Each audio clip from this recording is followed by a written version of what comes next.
Order. Welcome to the first public session of the Business and Trade Select Committee in this Parliament, where we are returning to what is unfinished business for this committee, which is justice for the Subpostmasters who were wronged by the Horizon scandal. Thank you very much indeed for joining us as witnesses, and let me thank those Subpostmasters and former Subpostmasters who are joining us in the public gallery today. I hope that the message that you take from this committee hearing today is that we will follow this tenaciously and relentlessly until justice is done in what is the biggest miscarriage of justice in British history. To our witnesses, thank you very much indeed for joining us. You were all wronged by the Horizon scandal in different ways, and you have all, therefore, sought remedies and redress through different schemes. So Alan Bates, you are applying through the GLO scheme. Jill, you're applying through the HSS scheme, and Dewi, you're applying through the HCRS scheme that deals with overturned convictions. But so Alan, perhaps I could start with you. I mean, first, congratulations both on your recent nuptials and on your knighthood.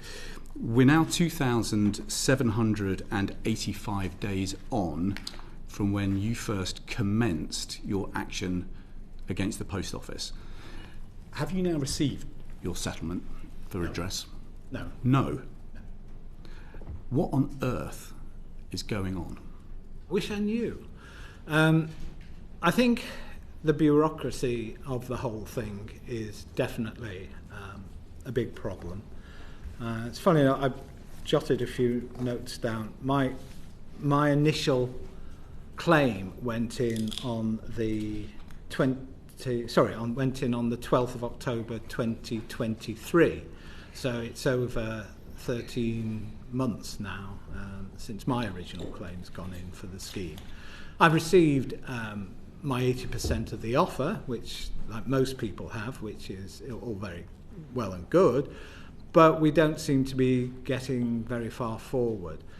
And one of the things I've noticed of recent is I keep contesting what DBT keeps saying about my claim, but one of the things I've noticed of recent is that ever since these schemes began, behind the scenes, that they've been shifting the goalposts. In other words, the wording on the paperwork, on the terms and conditions of things like the GLO compensation scheme guidance and principles have changed on a number of occasions since the scheme began, and certainly since my application went in.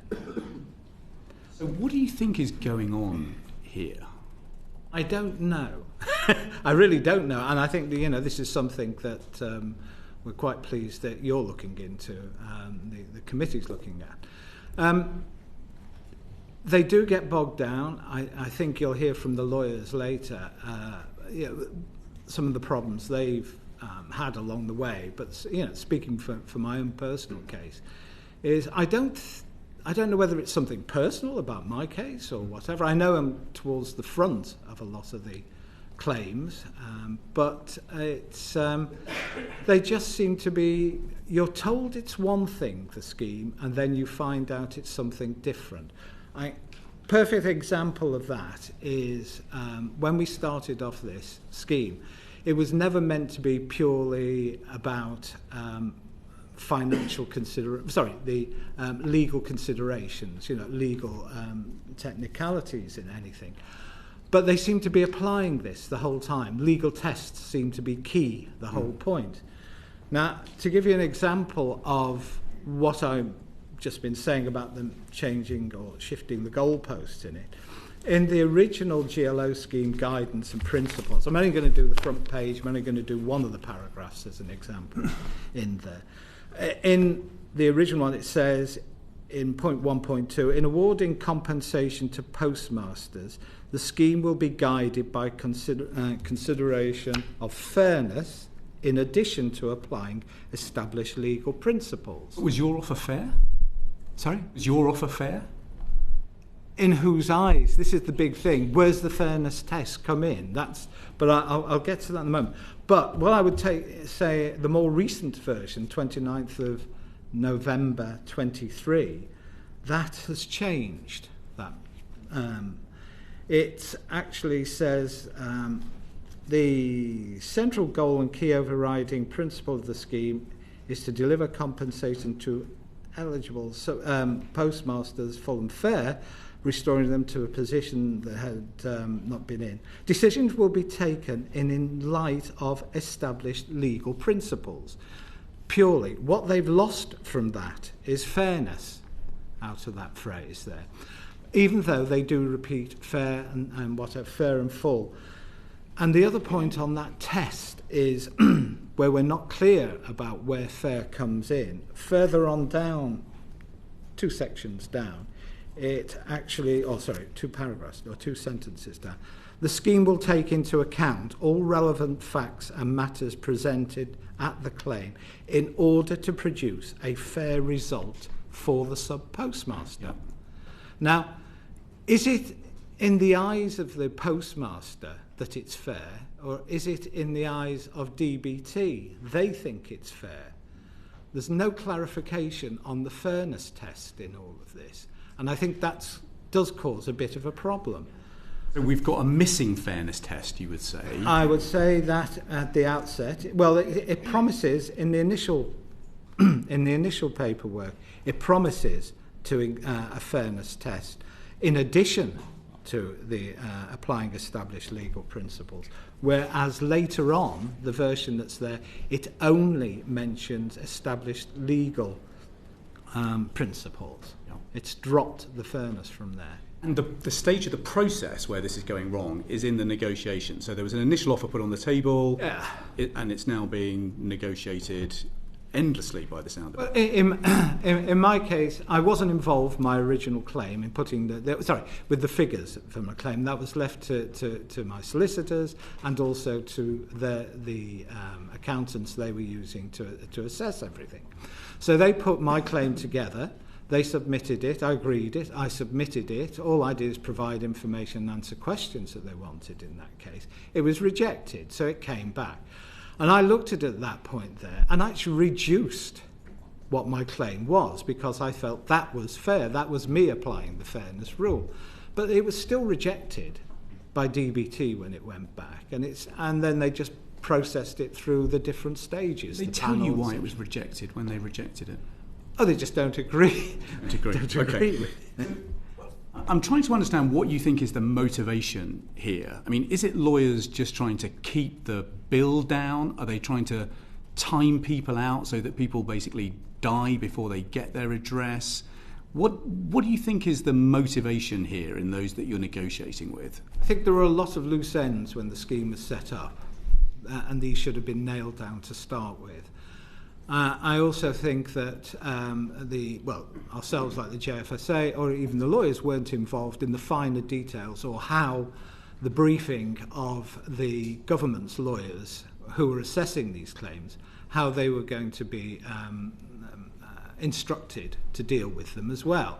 And I think that would have been very useful at an early stage as well. So everyone knew how things were going right from the outset. But it seems that though we agreed a basic scheme at the outset and some of the early documentation in to do with the scheme, and then our lawyers sort of took over on our behalf, the DBT went off and they instructed their own lawyers, who then instructed their own accountants, and we don't know what they were instructed and to deal with. Do you know when this is going to draw to a close? I wrote to the Prime Minister about a month ago. You did? You've written to him twice. I wrote to him initially about a month ago, and I said that it should be finished, it needs to be finished by the end of March 2025. A deadline should be set, and we asked for his help in setting this deadline. I never received a response. I wrote to him a few days ago to remind him that I'd never received a response, and also now we're at 5 months until the end of March 2025.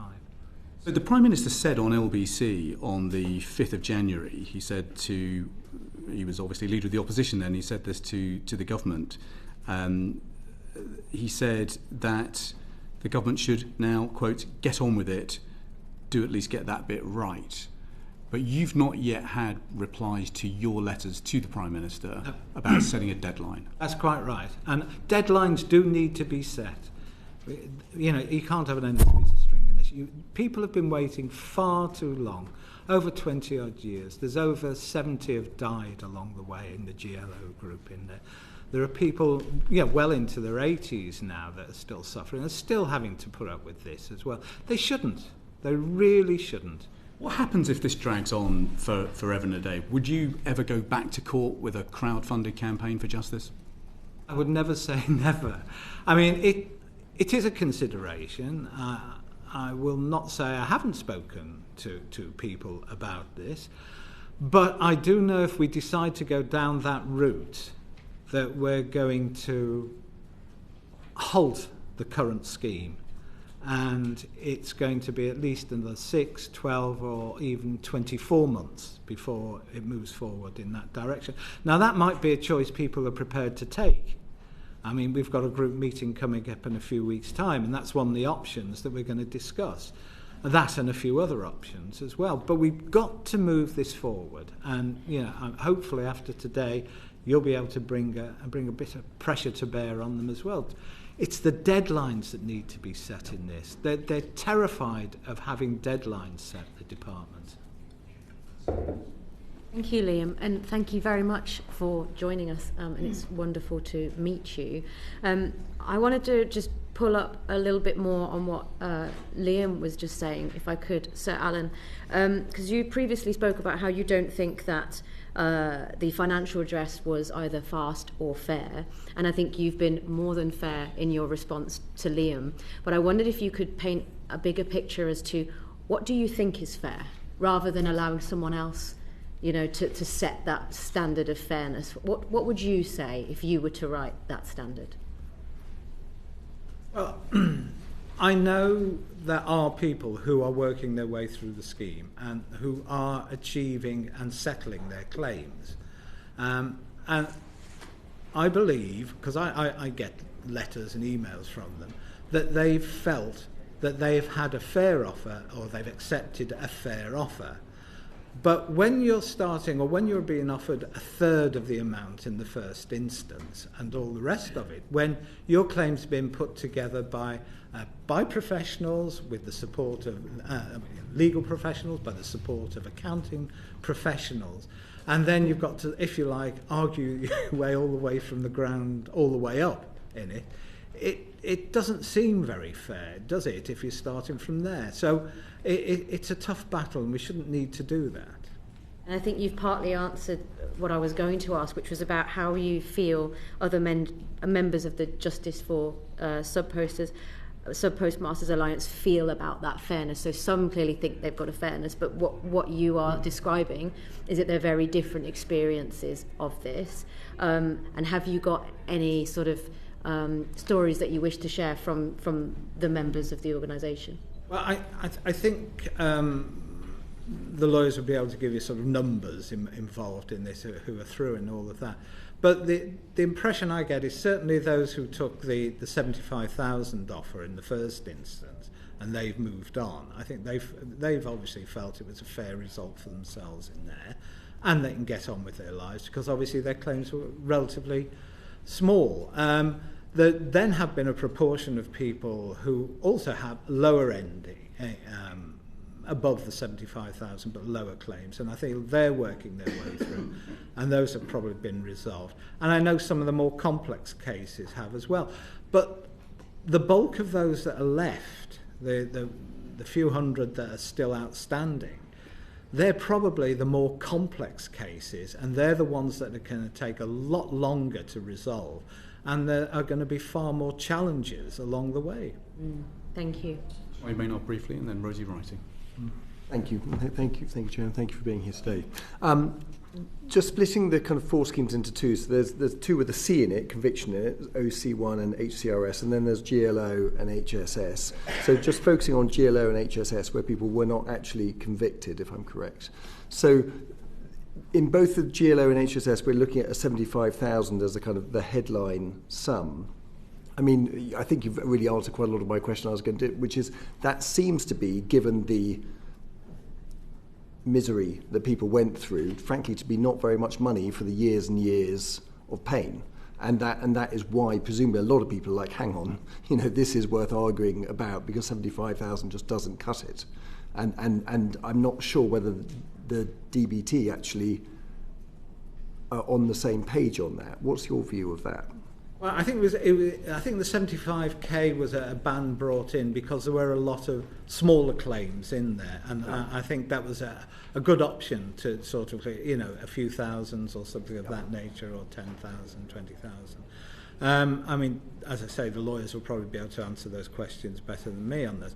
But there's been the banding worked well there, and possibly banding should be looked at levels above that as well, even if it only clears out a proportion of them relatively quickly.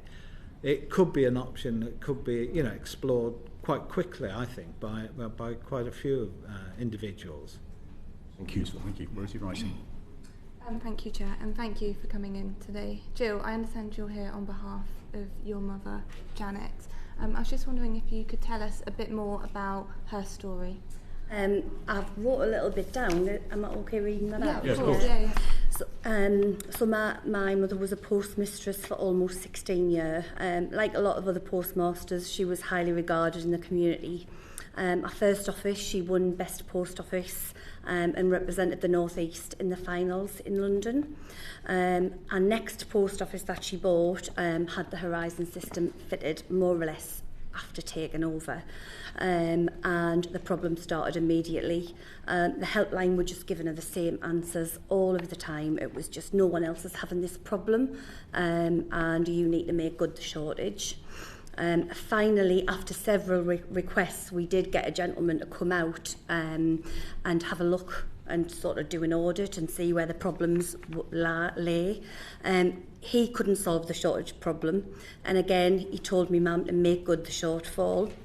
More than 20 years later, when we've gone, obviously Alan's opened this, and we've received some paperwork from the post office, and actually in that paperwork, the gentleman reports, he actually says his words, and I quote, "I think Mrs. Moorhead is hiding something. I have told her she must put the money in." He made this allegation without any proof whatsoever, and this was the type of people that was being sent round to help postmasters. My mum was quite fortunate because she was able to put the shortages in. She was able to, like I say, she put the shortages in, but she did worry. She did live under the stress, the anxiety of a shortage occurring that she wouldn't be able to afford. As well as a postmistress, she was a former school governor and a magistrate. So as you can imagine, she was very conscious that if anything was to come out, the media would have a whale of a time with her. And obviously she wouldn't be looked upon leniently in a court. Sadly, she sold the post office, just totally disillusioned at a ridiculous price. And then she we lost her 2 years later, and myself, I'm here for me dad, me 3 brothers and me mum. It definitely affected my mum's health, the stress, the anxiety, how she lived, it definitely did. And as far as our offer goes, like what Alan said, we've had 80%. We got above the 75,000, so we were sort of maybe the next category up. When I initially made the enquiries, I was told the scheme was closed and that they were no longer taking anybody else on. I then contacted our solicitor, who he sort of said, well, we need to try and get it reopened, you need to push, you need to, we're trying to get as many people to get back onto the scheme. Eventually I got a pack through to fill in, and it wasn't easy to fill in. I did it myself because obviously there was no legal team would take it on because the scheme wasn't open. So I filled it in myself. I was given an offer Sorry, I'm jumping ahead. It was October 22 when I got that form returned back to them, and it was August 23 when we got our offer. So 10 months later, they gave us an offer. I then contacted Neil Hudgell's solicitors and was advised not to accept the offer. They would get an interim payment for us.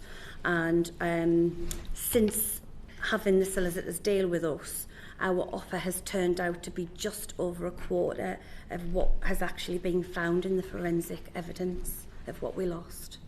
You spoke about the worry and stress that your mum lived with. Can you tell me how this has impacted the wider family? Absolutely. It was just, I mean, now we sort of, obviously we're reliving it because we're going through all of this and we really don't need it. You know, they're asking for probate certificates stamped by courts, and you can go online and you can check if probate's been granted. And it's just stumbling blocks all the time. So that's affecting us now. But I think as a family, when we were younger, Mum was always just preoccupied. She was always just very anxious. She was agitated. She was stressed. She didn't want to go to work. And I mean, she went from winning the best post office in the northeast to loving her job to just being totally disillusioned. And Weston. Thanks, Chair. Jill, thanks very much, and thank you all for being here.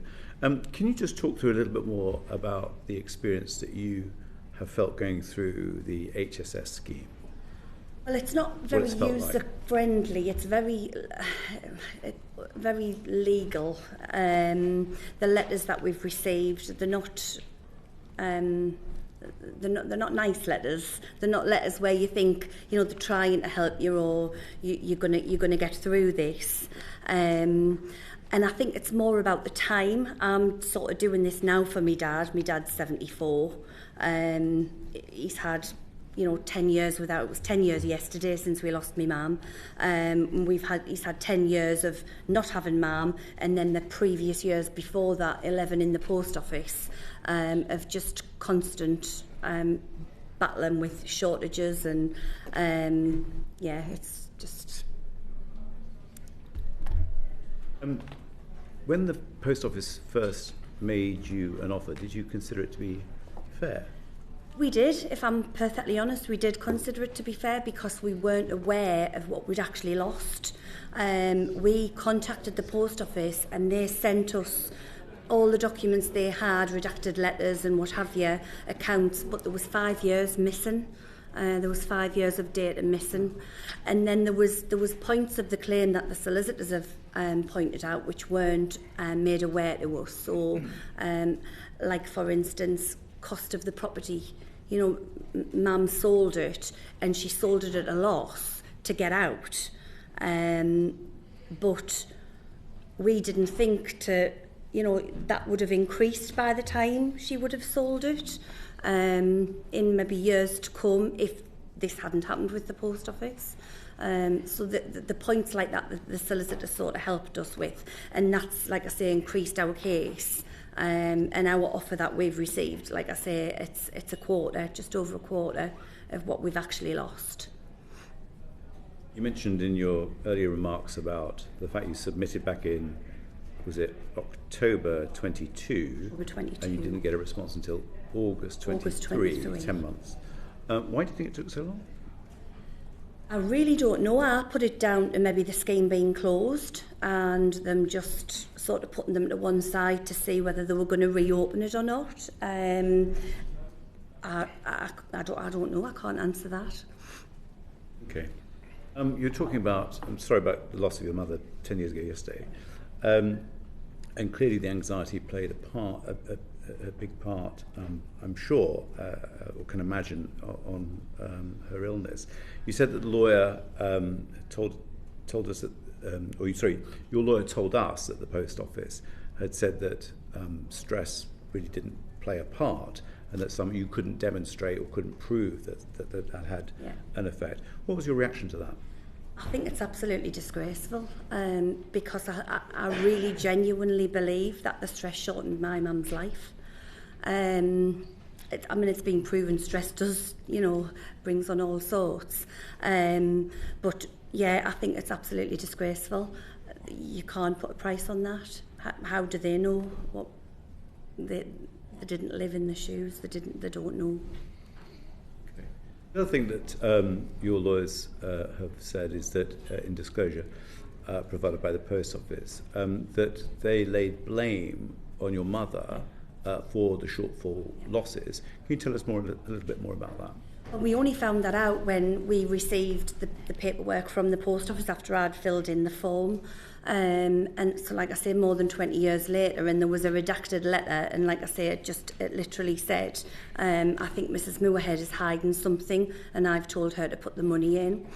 And so everybody that read that report, when he went back to the office, because he couldn't find any problems, he came up with this allegation to cover his own inadequacies, because he couldn't find the shortage or the problem. So 20 years of people reading those reports thinking Mum's a thief. And Let me just ask, when your mother was originally asked to repay the money, how long was she given to repay? he had to put it in on balance day. So we would So straight away. Yeah, straight away. So our largest shortage was £5,000, and that came to light. It was something the Horizon system was doing, where it was doubling the first class stamps. So you were looking like you had twice as many. So that the cash, obviously stamps were cash in the post office. And yeah, so that it was literally, you'd done your balance on a Wednesday, and if there was a shortage, you had to start that following week on the Thursday morning on an even keel. So that money had to be put in. Where on earth did you get £5,000 from by the close of business? I don't know, I think she must have had it hidden somewhere. I don't know, I really don't know. That was left to Mum to deal with. But I mean, we had other businesses that we ran as a family, so I think we did sort of pull from one to the other to compensate. Thanks, Jet. Just to come back on that, I mean, it was really only because that you had, or she had, other businesses in the family that she was able to offset some of those monies. Absolutely. And do you think, sort of in retrospect, I mean, how long were she was able to sustain the business because of that? And if she hadn't had those other businesses, she'd have lost the business a lot sooner. Absolutely, she definitely would have. And that was she was living with that anxiety all of the time, because it was just, what's Wednesday going to bring? What shortage are we going to have? Am I going to have the money to put that in to start Thursday again? Because you phone the helpline, and everybody on the helpline was just, well, nobody else is having this problem. And I had that first hand. I rang the helpline myself on numerous occasions, and it was, nobody else is having these problems. You need to make good the shortage. And that was all we got. Finally, the duress, the anxiety, the first shortfall was when, and the final one was when? Sorry? The first shortfall that was discovered was when, and how many years later was the final? The first shortage was within a week of Horizon being installed, and that was put down as teething problems. But I think, if I remember rightly, I think it was installed in the September, and she was still having shortages by the December, and she was running the old system, the paper system, alongside this. This system was working out, but the Horizon system wasn't, so she knew it was something the system was doing, but didn't know what it was doing. Okay. So you've been waiting for 20 years for redress, Yeah. and yet your mother was expected to make good the gaps in a balance sheet within 12 minutes. hours. Yeah. Ordinary. Yeah. Just wanted to check your experience about applying for the compensation seat for the redress scheme, because a lot of people have said to us that you get hit by a barrage of questions that are really quite difficult to answer. You said that you answered those questions yourself. Can you just tell us a little bit about that experience of trying to answer all those questions? It was really long-winded, and it was really in-depth, and they were asking questions of things like what the shortages actually were and how many times it occurred, how would we know that? You know, how I was doing this on behalf of my mother who'd passed away, and it was just impossible to answer. So I was trying to be fair. I was trying to, you know, so we sort of did a range of, we knew the largest shortfall was 5,000, and they ranged from £5, £50 throughout. So like I say, I couldn't put a figure on that, so that was left to the post office, and then they came back and made an offer of what they thought. And like I say, our offer that we were given has turned out to be just over a quarter of what we've actually lost. You were kind of expected to be psychic when you were... Yeah, absolutely. Right. Absolutely. You're psychic? Not at all. Not at all. But how did you feel when you're being asked to put these numbers down? I mean, that doesn't feel very fair to me. It was just a case of, what do they expect? What do they want me to do here? I haven't got a clue. I'm filling this in as best I can, yet they're ready to sort of jump on us for, you know, this needs to be sorted, that, you know, we need the probate certificate, we need this, we need that.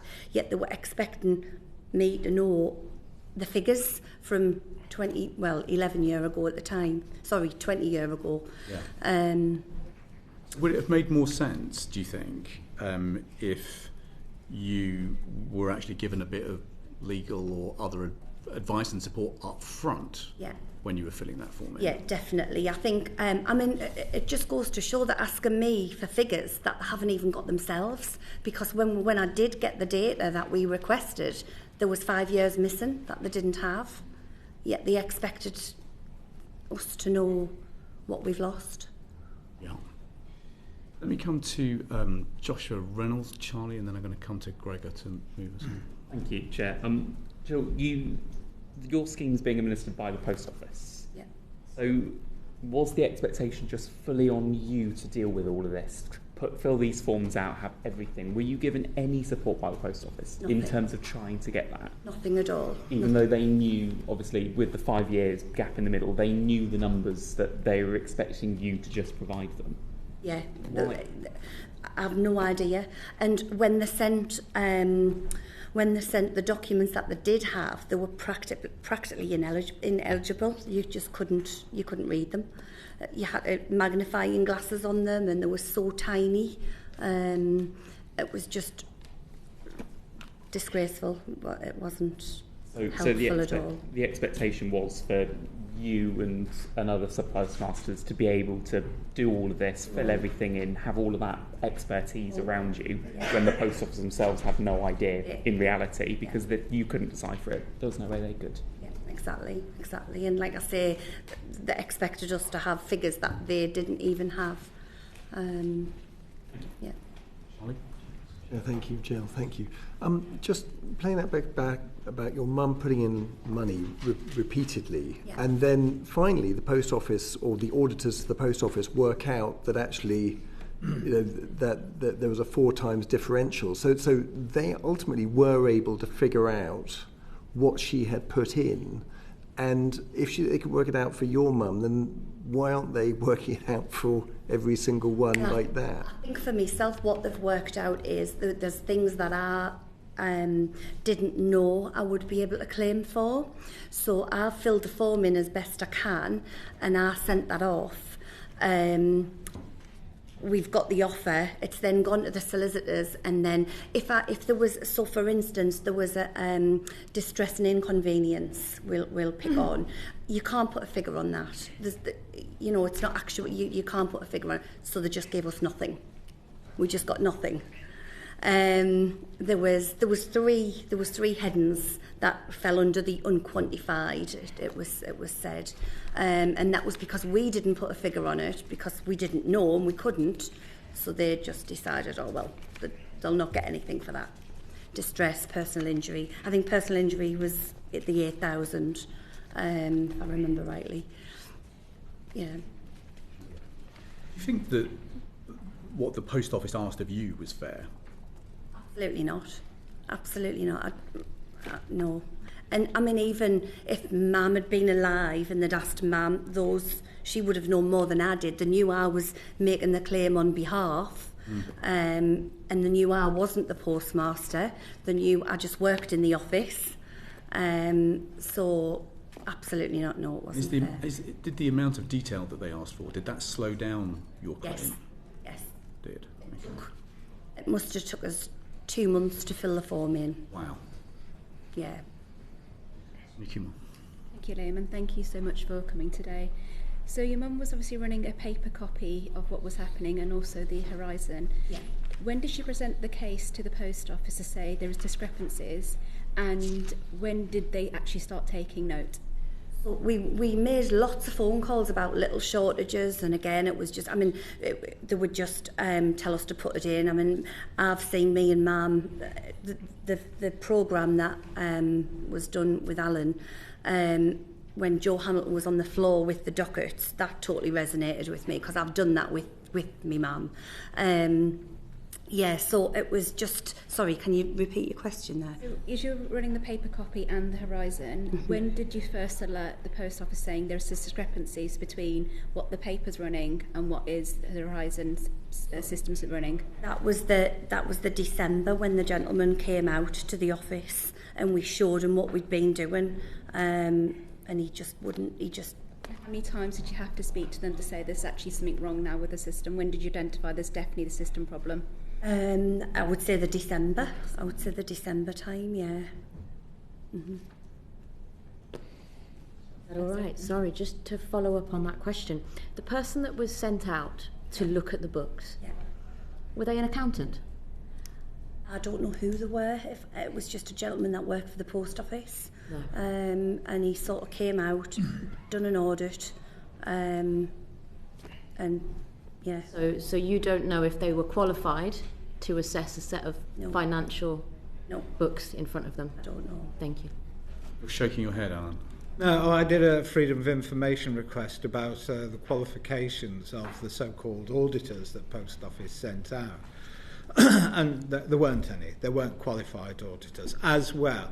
And also, they refused to allow people to bring in their own accountant to check the books as well. That was another refusal they always used to do. This whole process has been riddled with unfairness, and it doesn't feel like we've got rid of that unfairness. Just one last question before I hand to Gregor Poynton, which is, do you ever feel that as you were going through the application for redress, do you ever feel that you were given the benefit of the doubt or not? There was a little bit of the form that I was filling in, and I remember because Mum and Dad sold the post office for, I think it was about £31,500 less than what they'd paid for it 11 years earlier, so Mum could get out. And I remember putting that figure down, and we had that asked for land registry, that asked for all sorts of paperwork to prove what we'd sold the business for.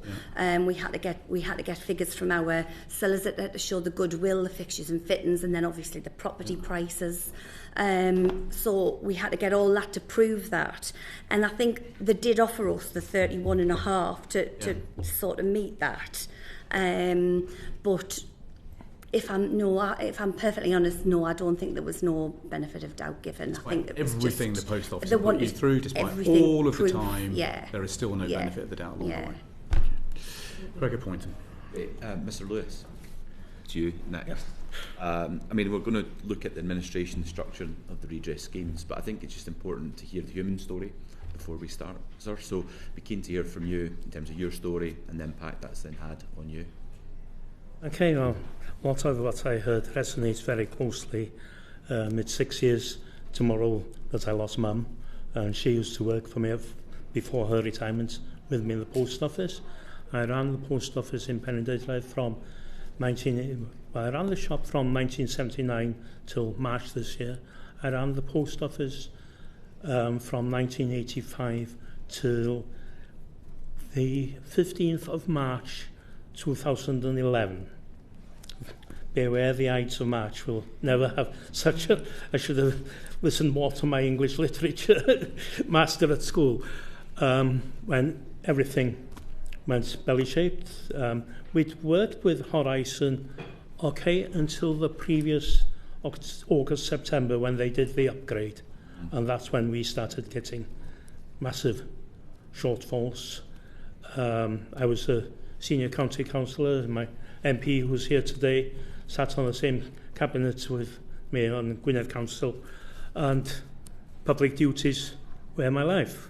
That all came to an end on the 15th of, well, the auditors, Mr Bradshaw, arrived on the 15th of March, and I resigned everything on the 15th of July because I was advised very strongly to plead guilty and to make short the 53,000 they claimed. My parents had to take equity release on their retirement house. They'd both retired after a long career. Mum was a schoolmistress before working for me in the post office. My father was an insurance broker and another county councillor before me. So we're well known in the community. And we said, well, if you pay it back initially, we won't charge. And then they said, oh no, we found out you're a county councillor, you'll be front page news, we're charging. And that was that. So I was pleading guilty to try and reduce the sentence. I served 4 months in Her Majesty's Prison, Altcourse, and it was dreadful seeing Mum and Dad having to come in and see that. And I felt more for them than for myself. I knew what I was going through, but they could only imagine. You know, having said that, I was lucky. There were postmasters who had to go through far worse prisons than Altcourse. Another postmaster from North Wales, Noel Thomas, he had to suffer Walton, one of the old type prisons. I'm not sure if I'd have survived that, but came out from Altcourse. The chairman of the magistrates came to pick me up from Altcourse on the day of my release. He saw a few of his old clients on that day. And then I just carried on running the shop with the post office, rented the counter from me for a number of years. And then I kept on running the shop, which the post office said was failing, for another 14 years until I retired on 31st of March this year. And in the meantime, I lost both my parents, had a divorce during that time, and become, well, depended on medication to get me through. I was very, very fortunate. My community and my friends and family stood by me. I didn't have any of the nasties some of the other postmasters had to. So I count myself as being very lucky on that. My community all knew me and nobody thought I was guilty. So I ran the shop, became somewhat of a recluse, didn't do anything publicly, couldn't do anything publicly until I received the letter of exoneration, quashing all I received it on the 22nd of August this year, 2 days after I got married to my latest wife, who stood by me. She used to fly in from Dublin. She was a bank manager in Dublin, in Naverton, and used to fly in from Dublin airport to John Lennon. She was on first name terms with people in John Lennon airport every fortnight to see me in Altcourse, and that was the sort of support that got me through everything. And so community, friends, family, and blessing, faith kept me going, but also the support of those family, friends, and community has been invaluable. I count myself as being very, very fortunate compared to a lot of other subpost nurses and their families who have had it even worse than myself, and all those postmasters who haven't seen the day when justice was seen to be done for the first time. Okay. And thank you for the opportunity of coming here today as well, and the work you're doing as a Select Committee. We're very grateful. Thank you.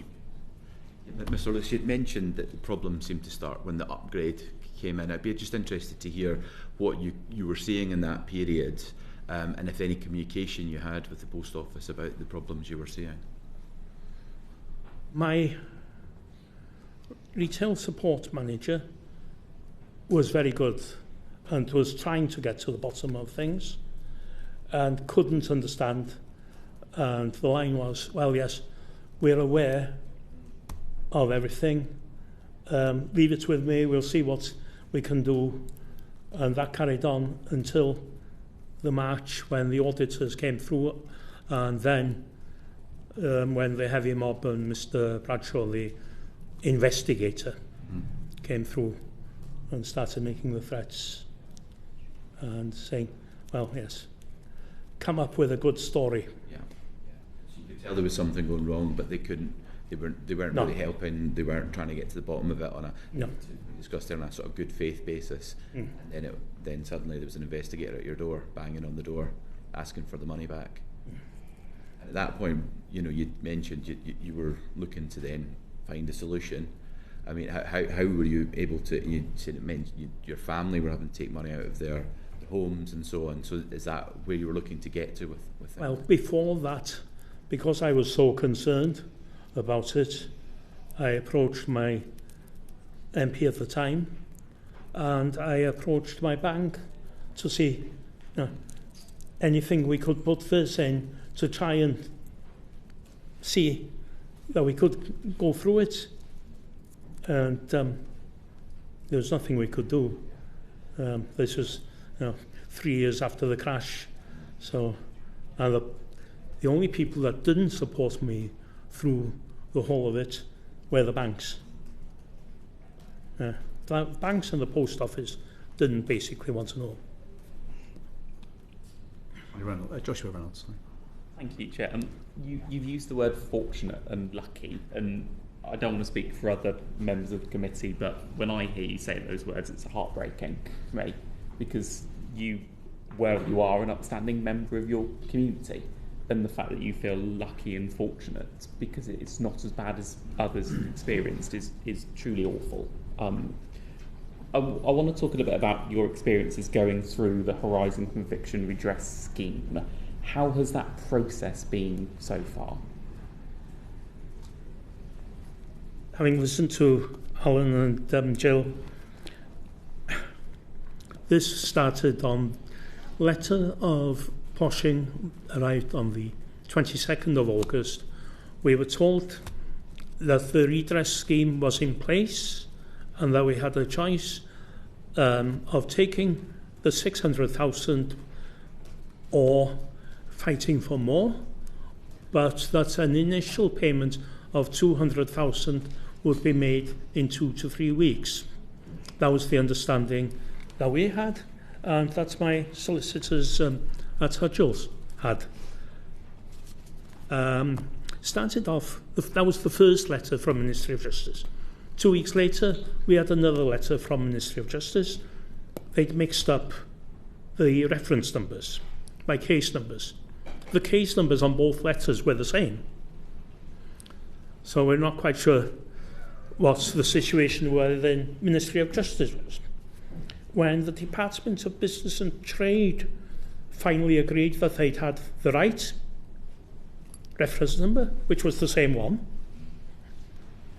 they said, oh yes, they'd be processing the claim. That was early September. That was 5th of September. And we were told, yes, you're registered under the scheme. Nothing was happening. And the staff at Tracy and Neil Hudgell were brilliant in supporting me. I'm sure they must have thought that I was a pain, because I was asking them every week, anything happening? And no, they were having weekly meetings with the Department of Business and Trade. They were taking, because I'd been through an IVA after coming out of prison, they had to have legal, even though we furnished them with a certificate of completion, which went back to 2019, I think it was. They said, oh no, that's not good enough, we have to check, we have to have legal opinion on that. The legal opinion seemed to be slowing the whole process down again. Then we were told, well, you can have the 200, or do you accept you could go for the 600 and draw a line completely. I said, and after what I've heard from the other colleagues today, I said, yes, we'll take the 600 because there's no fight left in me to go for forensic accountants, valuers. How do you quantify what the value of the post office was if it went for sale, and the property where I lived went for sale in 2011, and what it would be today without how long is a piece of string? So we decided, right, rather than fight, we'll go for the 600,000. Until last week, we had no inkling when we'd even get the initial payment. Lo and behold, it was announced, I think, after speaking with the staff here, that I was going to be in front of you. I think that was announced on the Tuesday. Oh, surprise, surprise, Friday morning, check the bank account, the 200,000 had arrived. Now, I try not to be cynical, but I'm finding it very difficult. Miracle of a select committee. And, oh yes, you have much more power than I thought. And then, but we were told, yes, there'd be a deed of agreement coming out with that. Hudgell's, by the day, are still awaiting that deed of agreement or settlement deed so that we could progress and get the rest of the settlement. And that's where we are as of today. And so you said that you've taken taken the deal with that 600,000 because you've got no fight left. Do you believe that that 600,000 takes into account all of that in your head, that financial and emotional loss that you've experienced, or is it a means to an end? I'm not sure. I doubt it, because the 600,000 includes the 53,000 that we put in, plus the interest of what that would be by now, during a period of quite high interest rates the last few years, during the period of austerity when interest rates went up. And it includes what we would have got from a colleague share plan, which the post office had at that time. So looking at the heads of what would possibly be, I'm not sure. But as I said, after the experience of Sir Alan and Jill going through with the post office and with the DBT, I want to get on with my life and do other things rather than carry on fighting. The difference in my health since I had the letter of exoneration, I never knew how much it had taken out of me. Before that, I wouldn't get on the train to London. And never mind go out and do public interviews, etc., which I've done last few weeks. So I can't understand. In the meantime, I've come off most of my anxiety and stress medication, which had been going up. I was on the top end of things. Since August, I've been able to come off those. But the longer the fight goes on, I'm not sure. It's very difficult to quantify. It's slightly against us, so I'm just going to move us on just to some of the final things that we just need to check with you. Alison Griffiths. Yeah, thank you. First of all, thank you so much. It's been incredibly moving hearing your testimony. A question I'm going to actually slightly change the question I wanted to ask in light of what you've been saying, but the question I was going to ask, so I'm going to ask you two questions. First of all, do you have faith that the schemes are designed with the best interests of the sub-postmasters in mind? But the question I'm going to actually ask is, do you think they were intended to be designed with the best interests of the sub-postmasters? So I suppose I'm sort of inserting human fallibility in there as well. I'd love to hear thoughts from all of you on that. Alan, do you want to pick that up first? Yeah, well, I think as far as intended, I would agree. Initially, I think there were thoughts that it was going to be a benefit to the sub-postmasters, which is why we engaged with the process right at the start.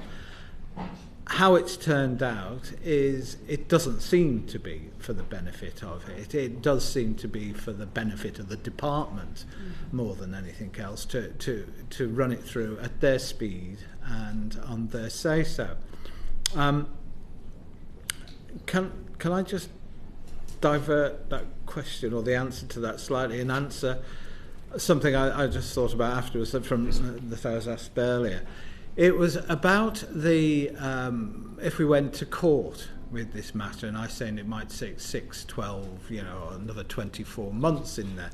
But what I should have also added at that point was that if deadlines are not set for the schemes to be finished, then there's every chance, certainly, as I was saying, there were more complex cases now that are going to go through.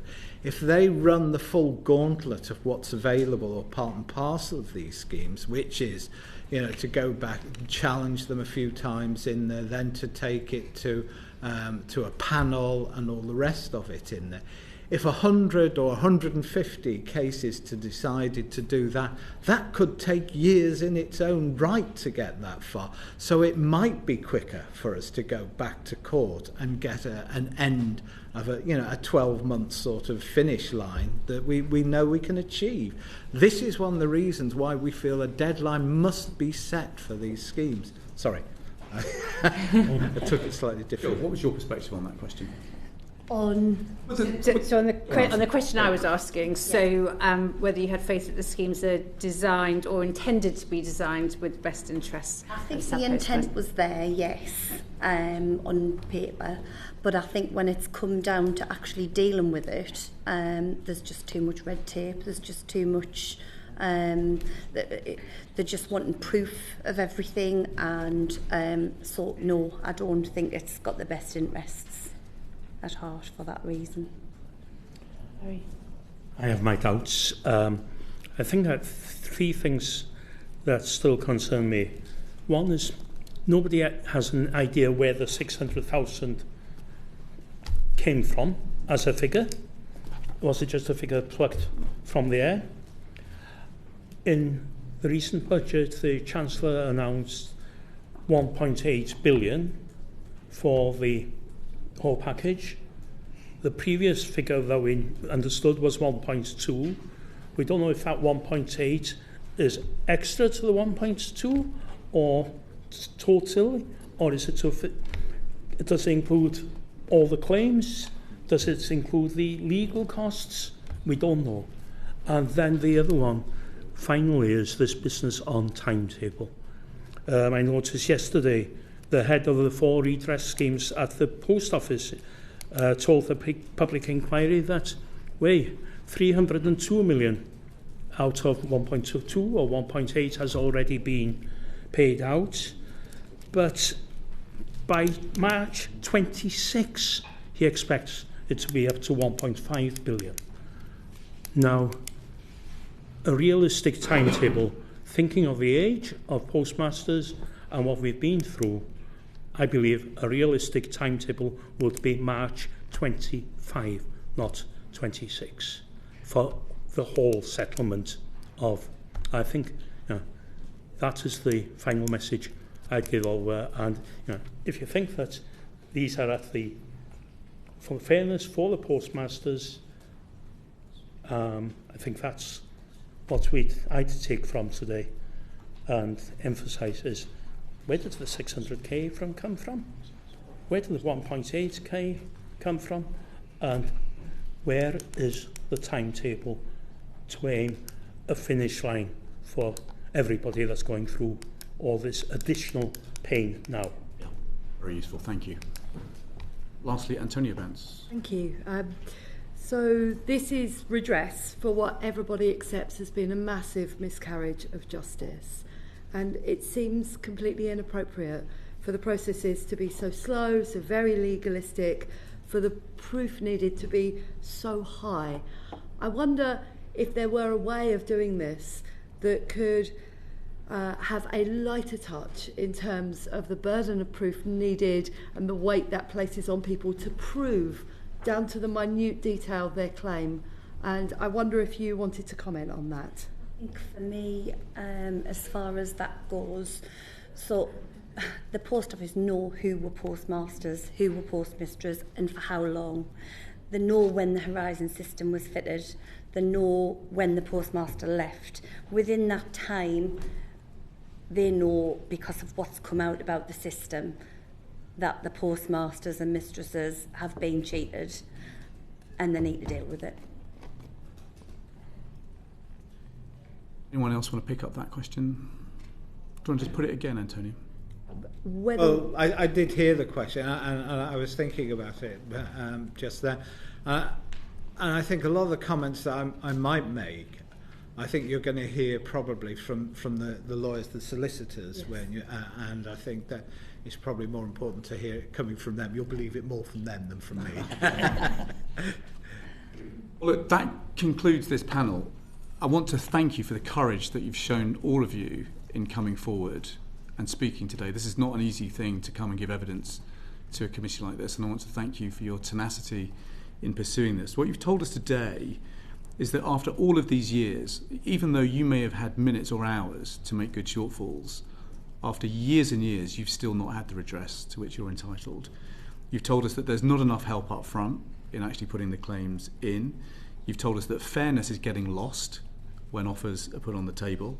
You've told us that it's a mystery, frankly, as to how some of these numbers are conjured up. And you've told us that there's a really clear need for deadlines around this process, and there's a real risk that if we don't have those deadlines, then sub-postmasters who have already suffered so much may be forced to go back to court. Thank you very much indeed for your evidence today. That has been invaluable. That concludes this panel. Order, order.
Order, order. Welcome to the second panel for today's inquiry into fast and fair redress for the sub-postmasters.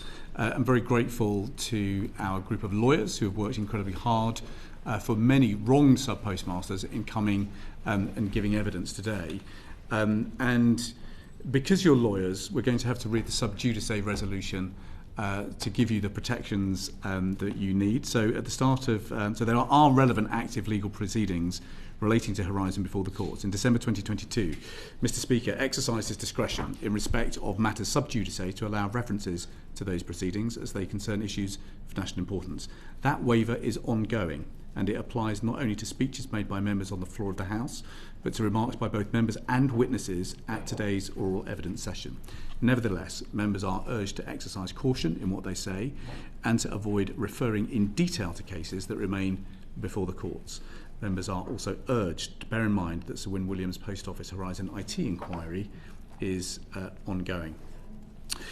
Neil Hudgell, perhaps I could start with you. We've just heard a series of problems that bedevil all of the compensation schemes. I don't think we can say any one of these redress schemes is in good shape. Could you just give us a sense of how the experience you've heard compares to the experience of your clients?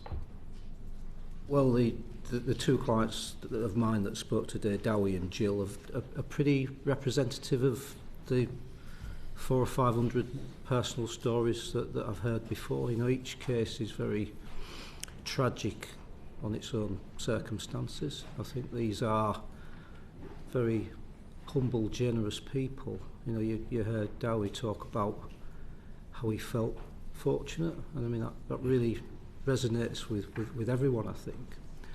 And therefore it's all the more crippling when they come to a compensation process that actually heaps more injury on them. I think that we've discussed this before. That you think the redress schemes as they're designed today are heaping injury on injury? Well, I don't think it's just me that says that. You know, we've obtained significant volumes of medical evidence, which the Post Office and government have seen, that actually talks about the process of compensation as actually making people unwell. And you know, it's a real big thing for us around this whole issue of trying to simplify the process, trying to kick it on further gears. We've got the biggest miscarriage of justice in British history. You've got a group, we think there may be at least 3,000 people who still haven't had their claims for redress met. And at the moment, the redress schemes are making them iller rather than providing them with the redress to which they're entitled. Yeah, and as I say, I think that's validated by formal medical evidence. I mean, I think the other thing as well to say, and there's so much to talk about here, but in terms of things like the burden of proof being put to election on heads of loss, they actually think again that they're being cross-examined and disbelieved on matters. You know, you've advanced this claim that's 20 years old. You've no documents, but we've got no documents because we seized them and never gave you them back. You know, so they're actually placed in a very invidious position, and therefore, you know, it's incumbent on we can't revisit history, but what we can do is go from today and try and simplify things so that these really good people can try and rest a little bit easier. James Hartley, is that your experience? Is this the experience of your clients too? Yeah, I'm sorry to say it is. So we have acted for 419 of the postmasters of the original 555 that we acted for in the High Court proceedings. And unfortunately, yes, there are elements of similarity between what they are going through now and the legal process they originally went through to defeat Post Office. I mean, we have obtained 242 medical reports, almost all of which have identified medical conditions that our clients have suffered as a consequence of what Post Office did. So these are real human issues. I'll give a couple of examples in due course as to the sorts of situations that can add to the stress. Enright, what about your clients? Well, sir, I mean, before this meeting, you sat down with a group of postmistresses who've flown all the way from Northern Ireland to attend this committee.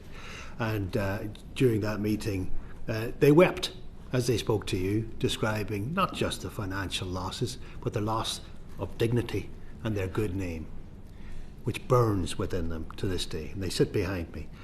During that meeting also, I read you an email sent to me at 2 a.m. last night by Mr. Mark Kelly, who has travelled from Swansea today, where he spoke of his head spinning, having received one of these reasons for further information letters very late in the day, stopping the clock on his GLO offer That's supposed to be done in 40 days, stopping the clock at the late stage, asking him all sorts of ridiculous questions that he's incapable of answering and which the post office have the answers for.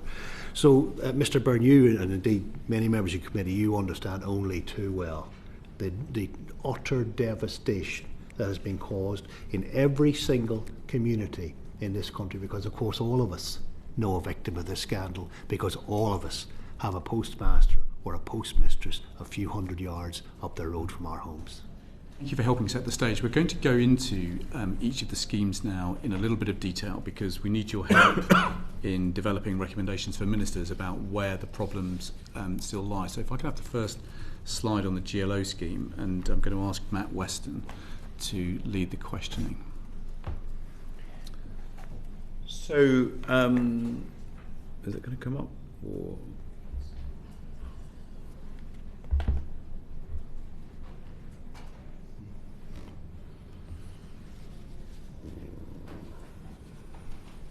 may start, and the slide will hopefully we'll start. Okay, it'll catch me up. Really, just James, Mr. Hartley.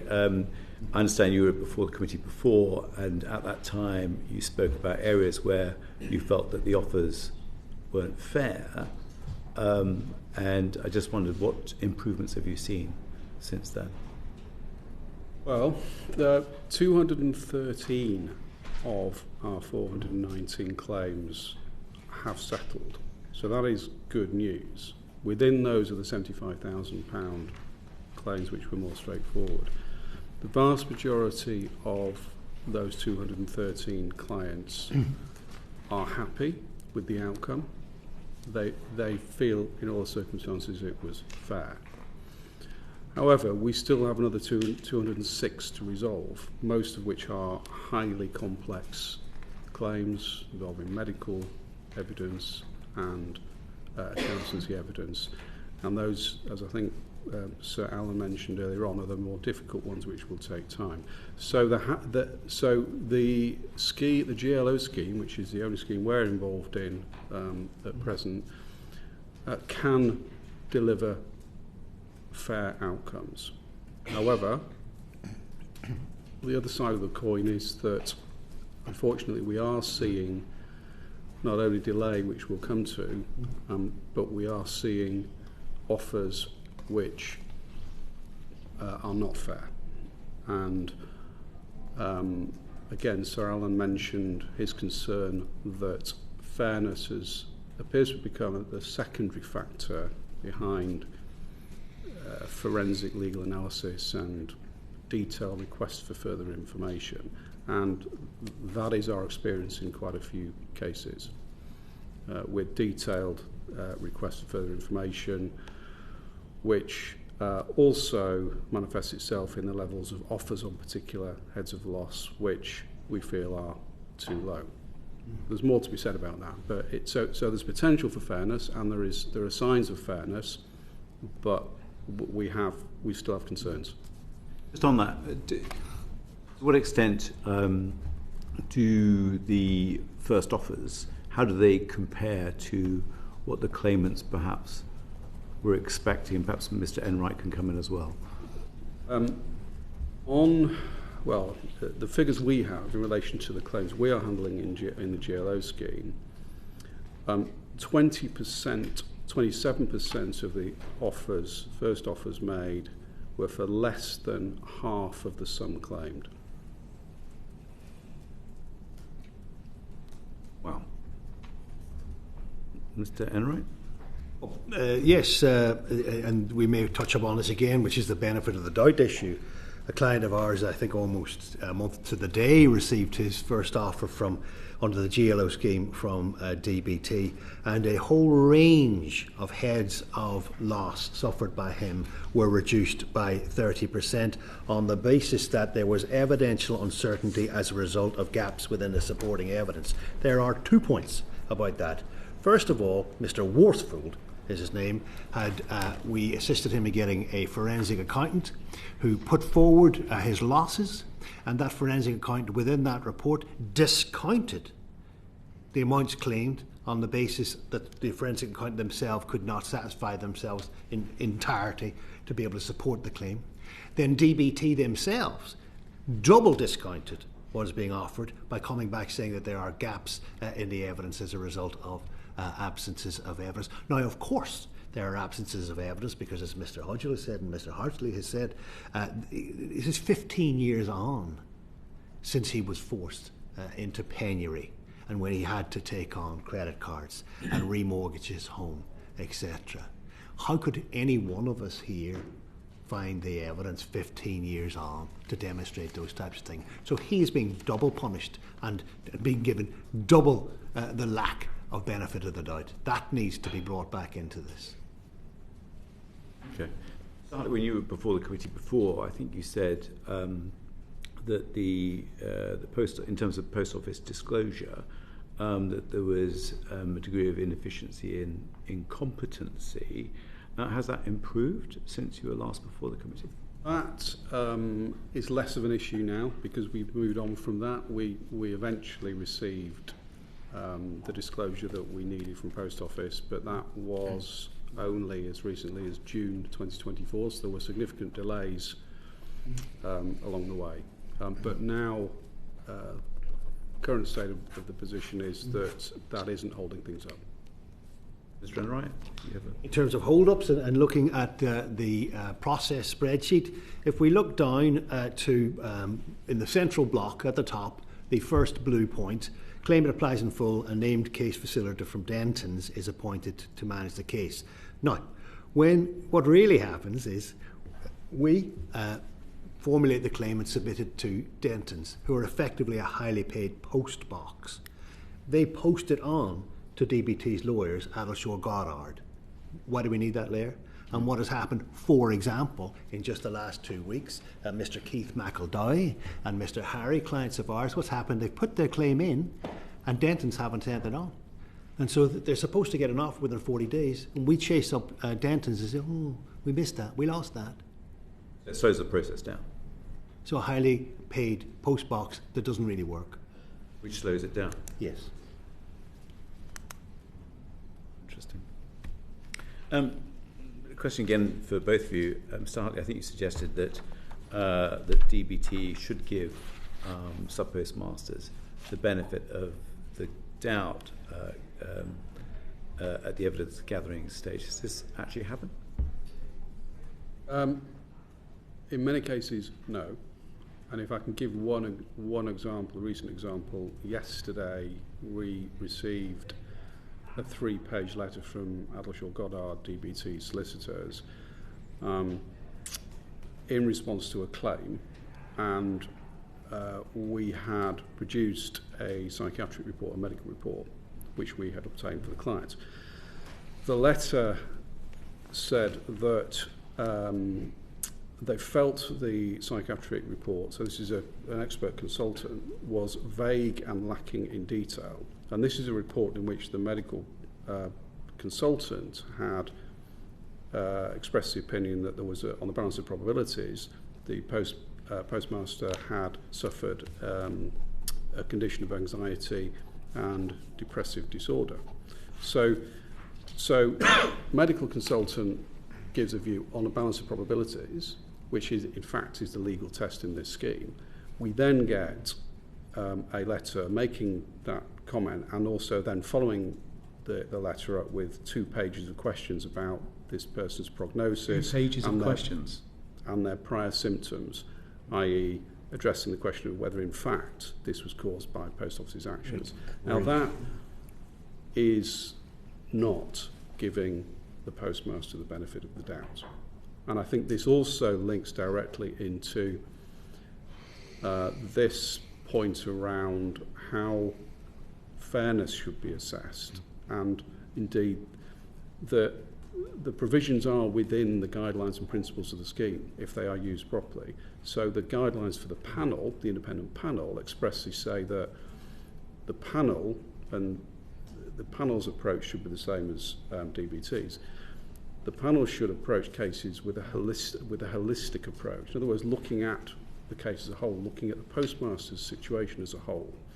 and then arriving at a fair result based on legal principles. Now, DBT will, of course, say, well, to arrive at a fair result, one has to follow established legal principles of evidence and causation, etc.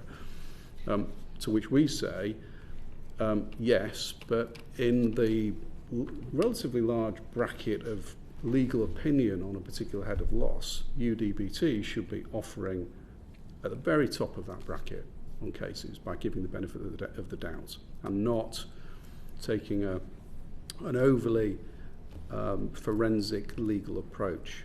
And to get to that result, DBT, we say, need to instruct their lawyers to take that holistic approach.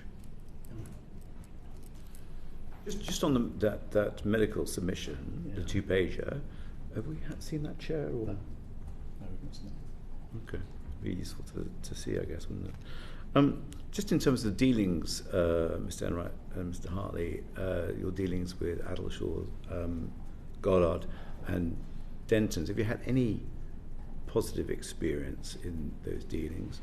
And if not, why not? I'll deal with Adelshaws first. Yes, they have, for example, on particular cases, picked the phone up to us to have a discussion about a particular case, rather than setting out details in what can be very stressful letters that the client then sees, questioning, well, the sort of example I gave to you. So yes, there absolutely have been positive instances. So it is not all negative. And of course, as a firm of solicitors, Adelshaws must follow instructions of their client, DBT. So all roads lead back to DBT, in fact.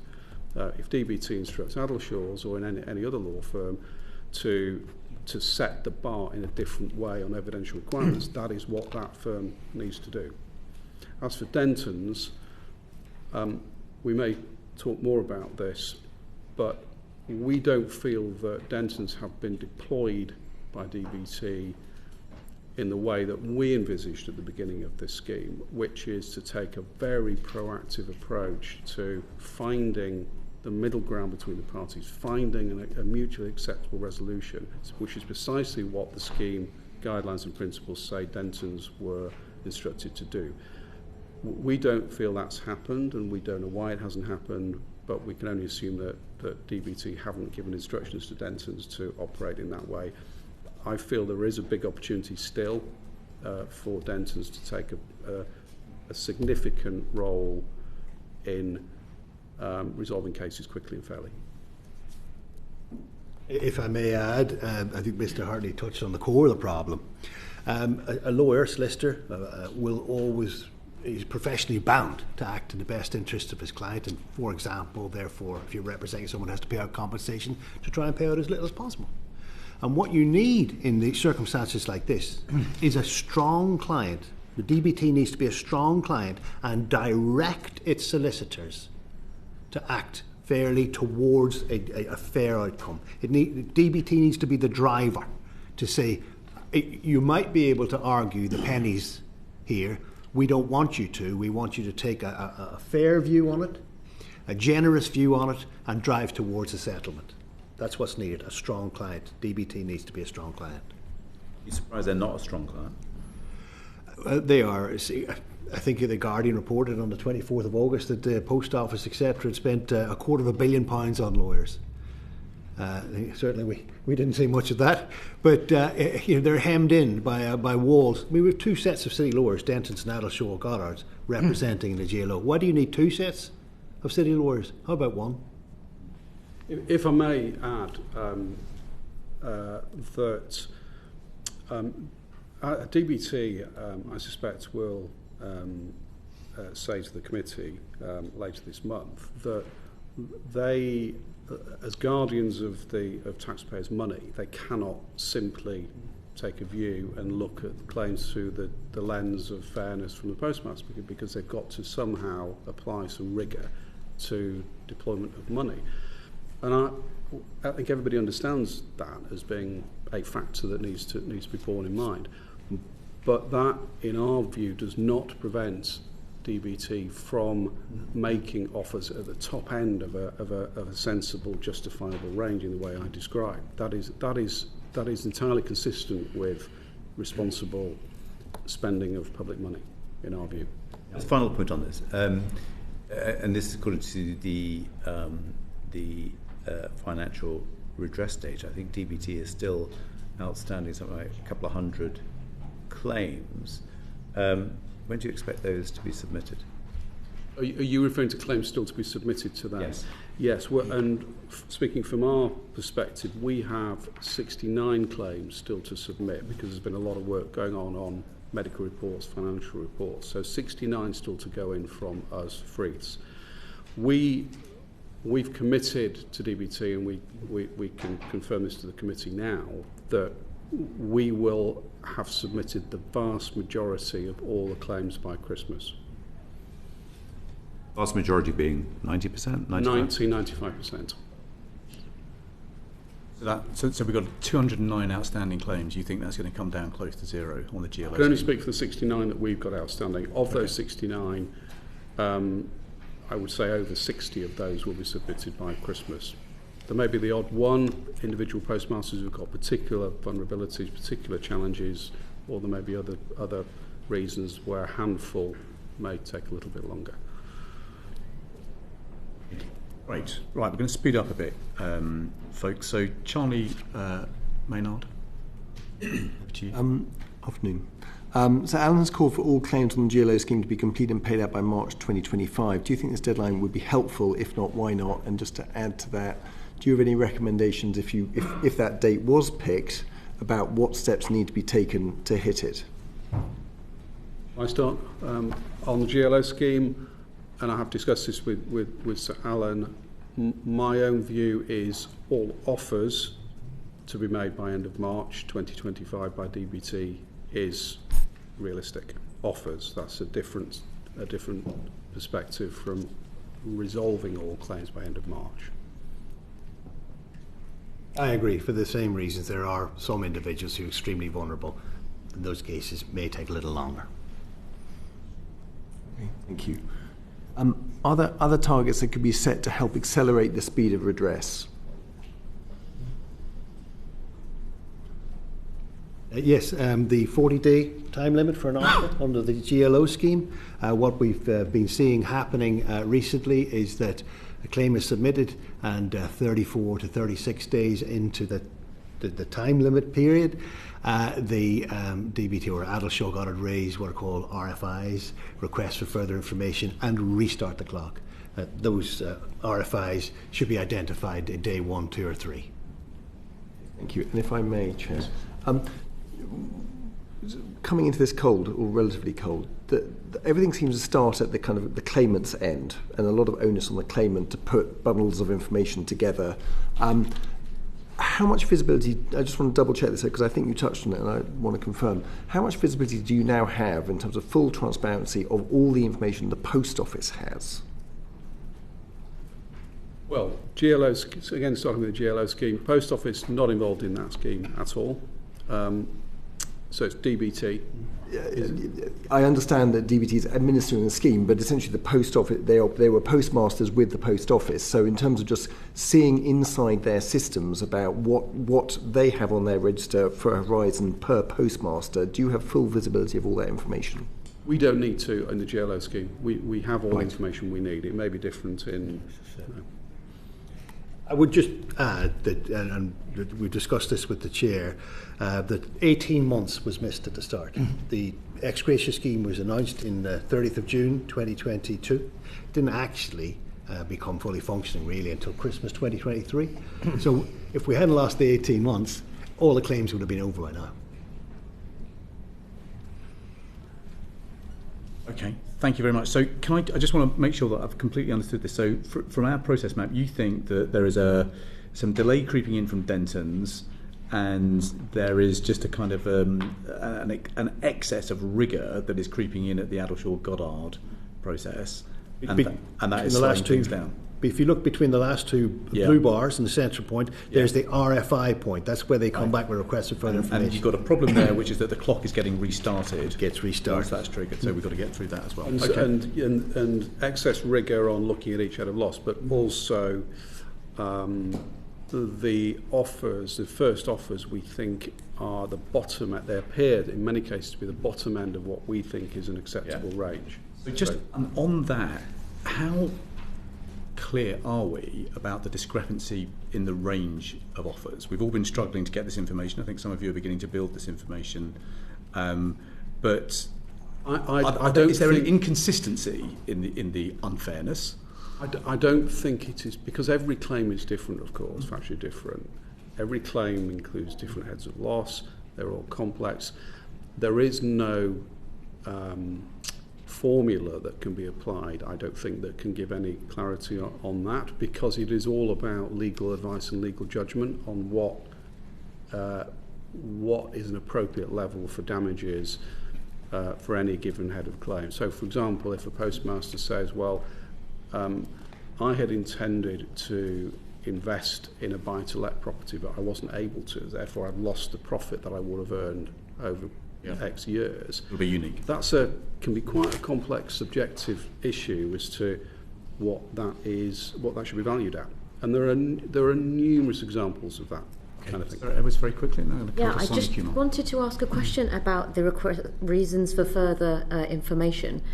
Could you say how many times they have been applied? Do you have, for example, are they using it once, or are they then coming back again? Have you? I'll have to consult for a moment.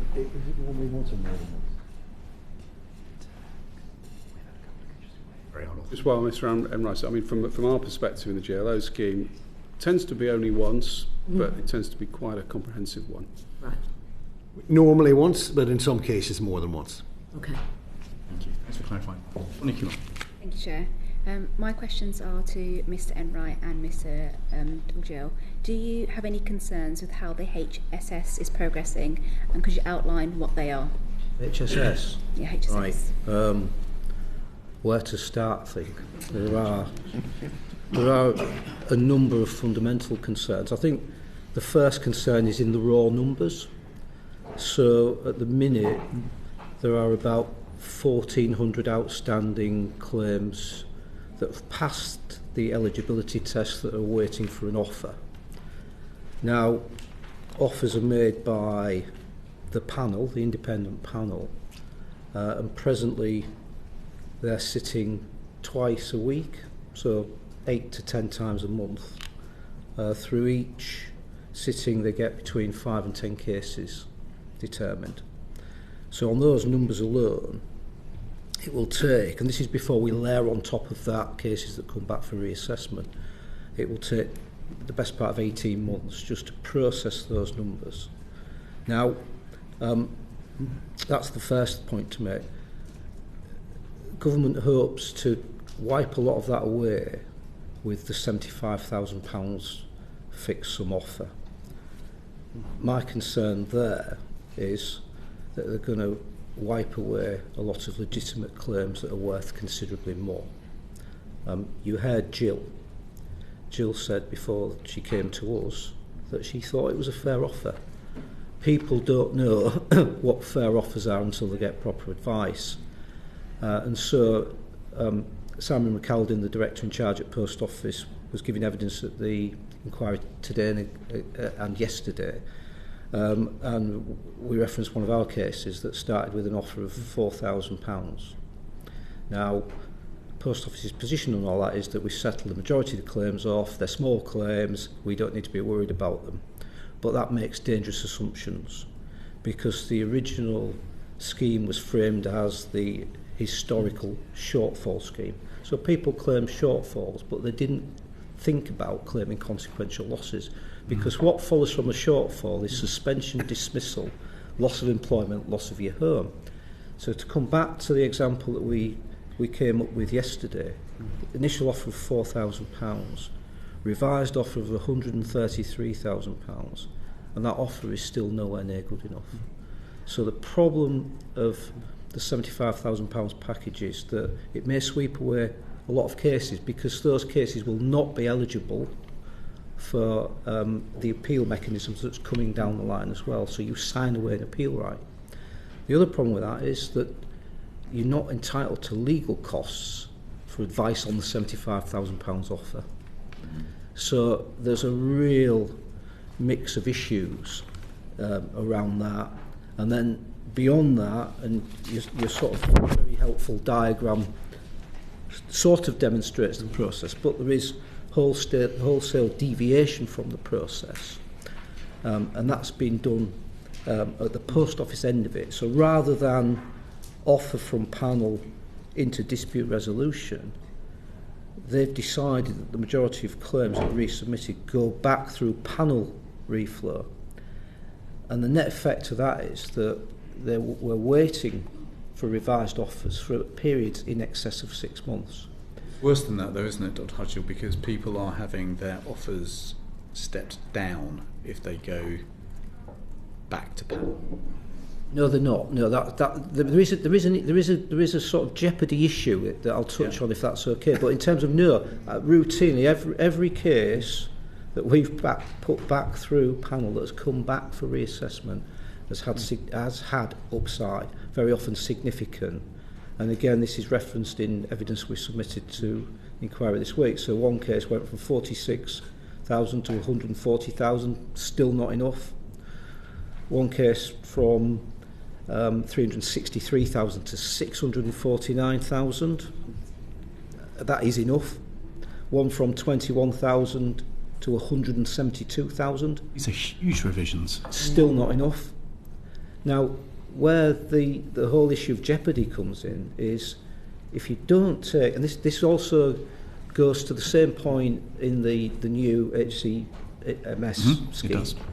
Is if you don't take the fixed compensation, you could end up with less. So if you don't take 75, you could, and you fully articulate your claim, you could end up with less. If you don't take the 600 and you fully articulate your claim, you could end up with less. It's an example of duress being placed on very vulnerable and damaged people that is a worry, a serious worry.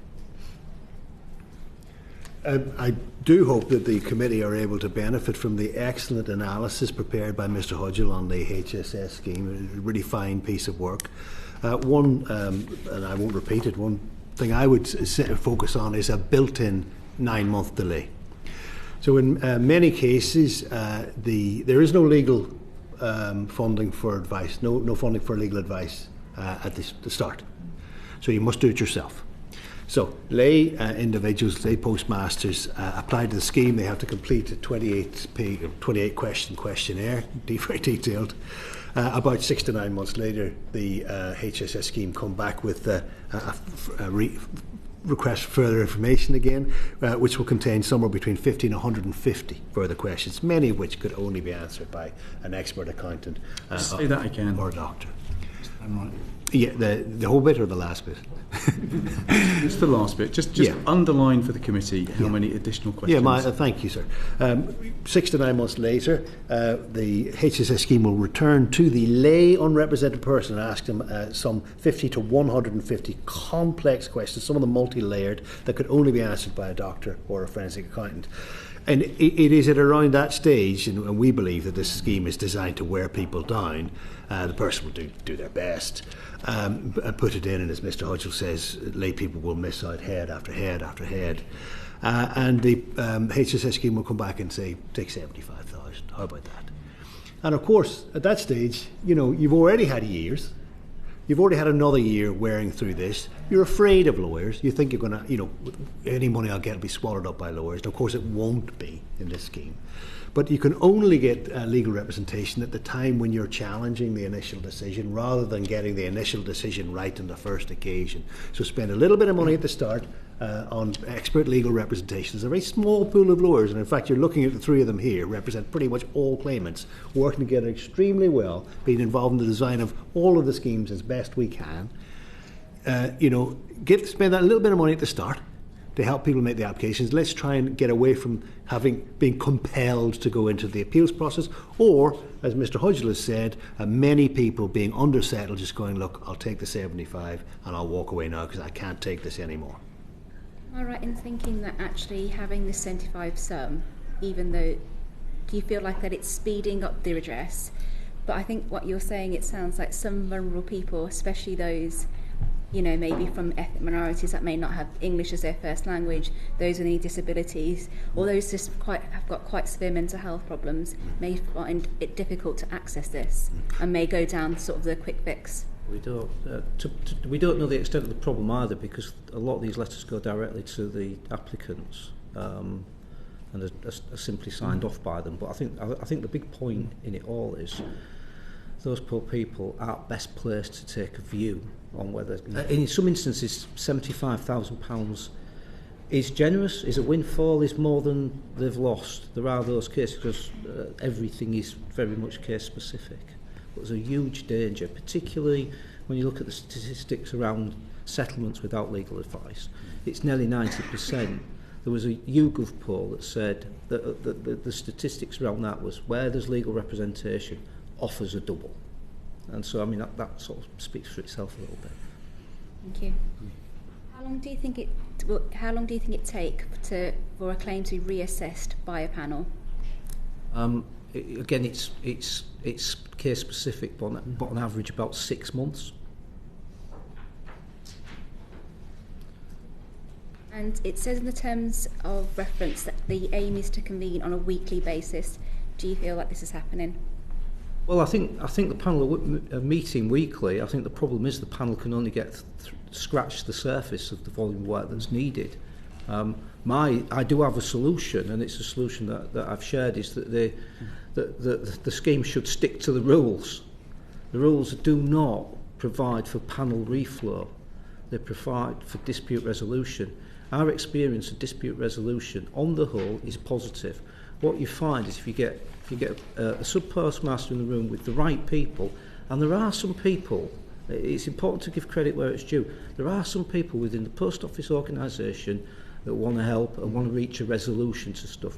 You get two people or two sides in the room, and you can achieve so much more. Unfortunately, the process, as it's drafted and as it's implemented at the minute, is too adversarial and doesn't give that opportunity for the sides to get together and actually reduce the areas of dispute. What you find that most subpostmasters who want to put things behind them are happy with evaluation. It doesn't necessarily, they don't have to squeeze the pips and get every penny. If they get to a certain position where they feel that they can move on with their lives, then that's where they want to get to. So abide by the rules, forget the panel reflow, and resource up the ability to mediate or go through another form of escalation or roundtable meeting. Move to that sort of external mediation, and are there any concerns of that stage? External mediation, I can't give you a specific number. I can tell you that it will be incredibly low. I don't think 10, 12, 15 at the very low number. And how many claims have moved to sort of the civil proceedings? None have reached that stage. Okay. Thank you.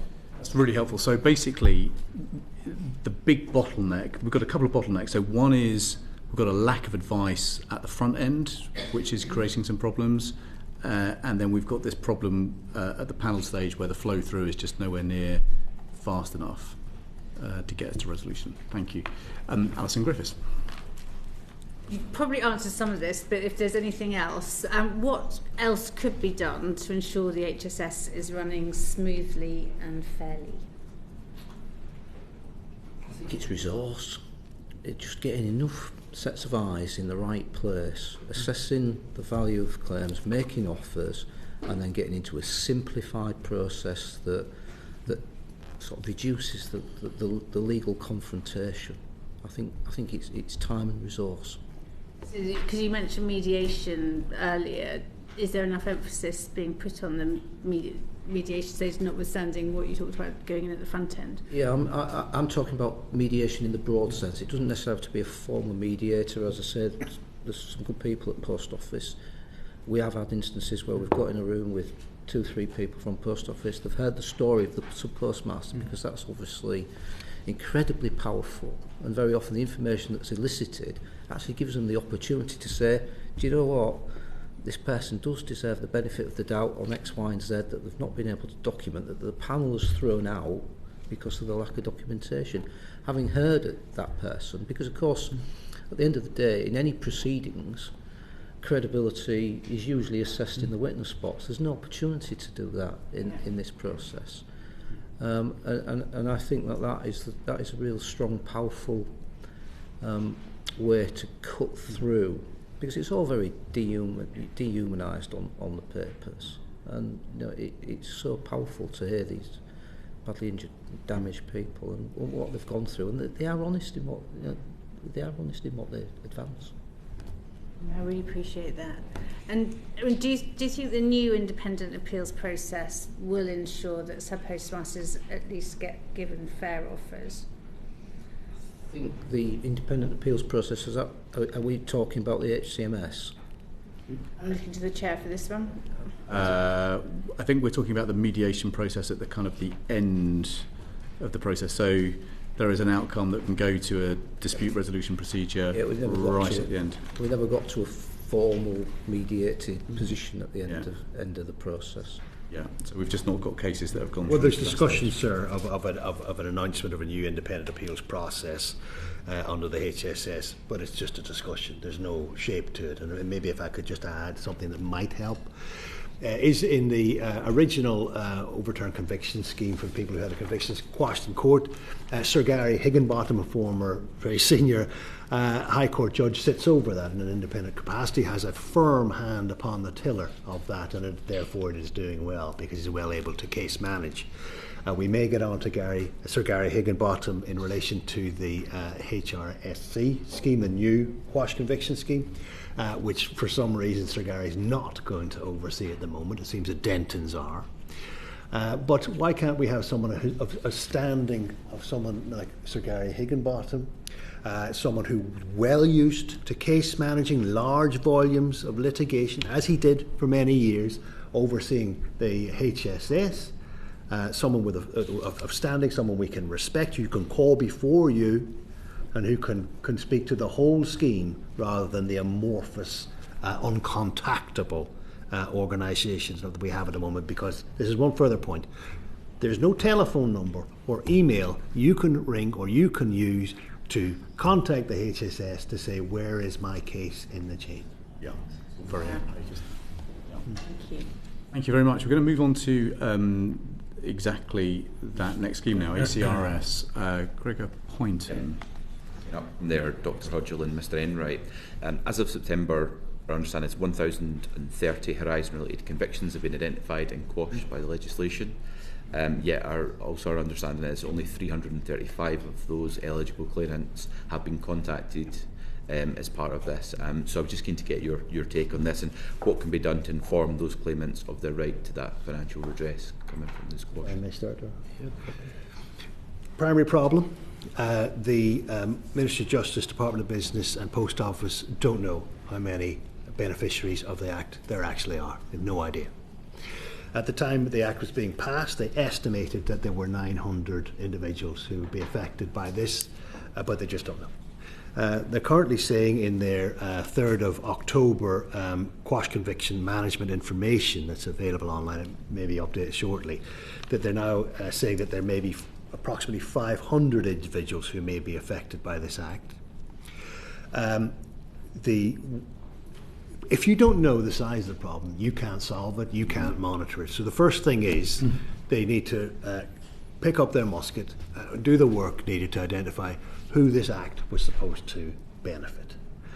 Secondly, even using their unreliable figures that we have, we know that at a minimum there's 124 people who have not been written to at all.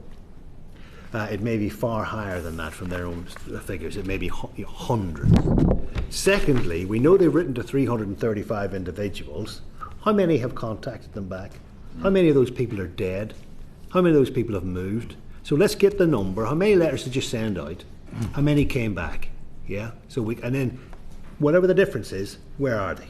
Yeah. And what is being done to identify the hundreds of individuals across this country who, as at this moment in time, have been vindicated, but have no idea that they've been vindicated, and have no idea that they are entitled to very timely and substantial compensation.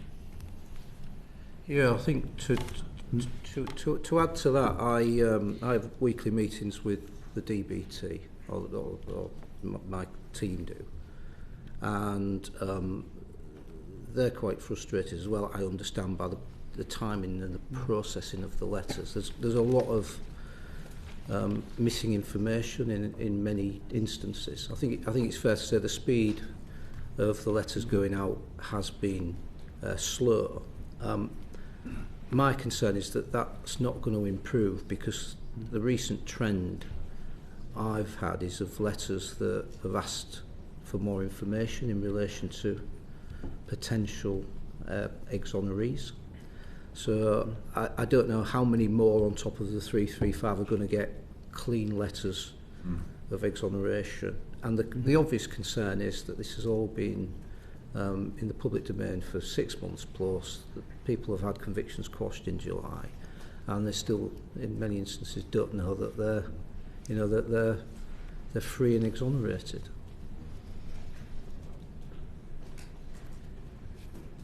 Just finally on that, I mean, you talked about them picking up the musket and getting to work. Is that really? Are there any data sources then? There's yes. Available. It's just that they have not chosen to rigorously pursue that data and to find who these people are, where they are, and get communication out to them so they can begin to be part of this process. We've had meetings on this issue, and we've been very clear to them. By way of example, Post Office have retained the services of a team of senior retired police officers to undertake investigations arising out of the inquiry. And we've said to them, why don't you use that team of senior police officers to track down these people? How about we use the police, the ones you actually have? Why isn't there a national and online campaign to identify these people? Because let's be clear, people in this room, the interested people here know it, they understand what's going on in Westminster. Ordinary people who are trying to pay their gas bill, etc., are not monitoring the proceedings in this room. They don't know.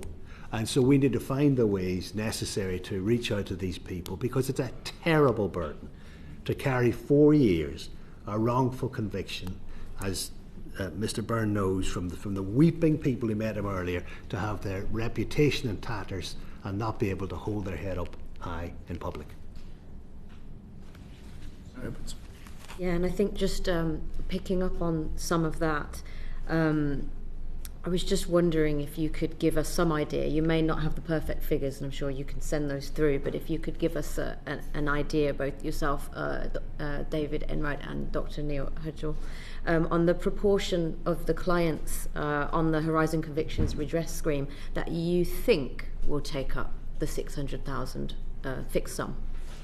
Yeah, I can give you some statistics from the cohort of clients that we've got.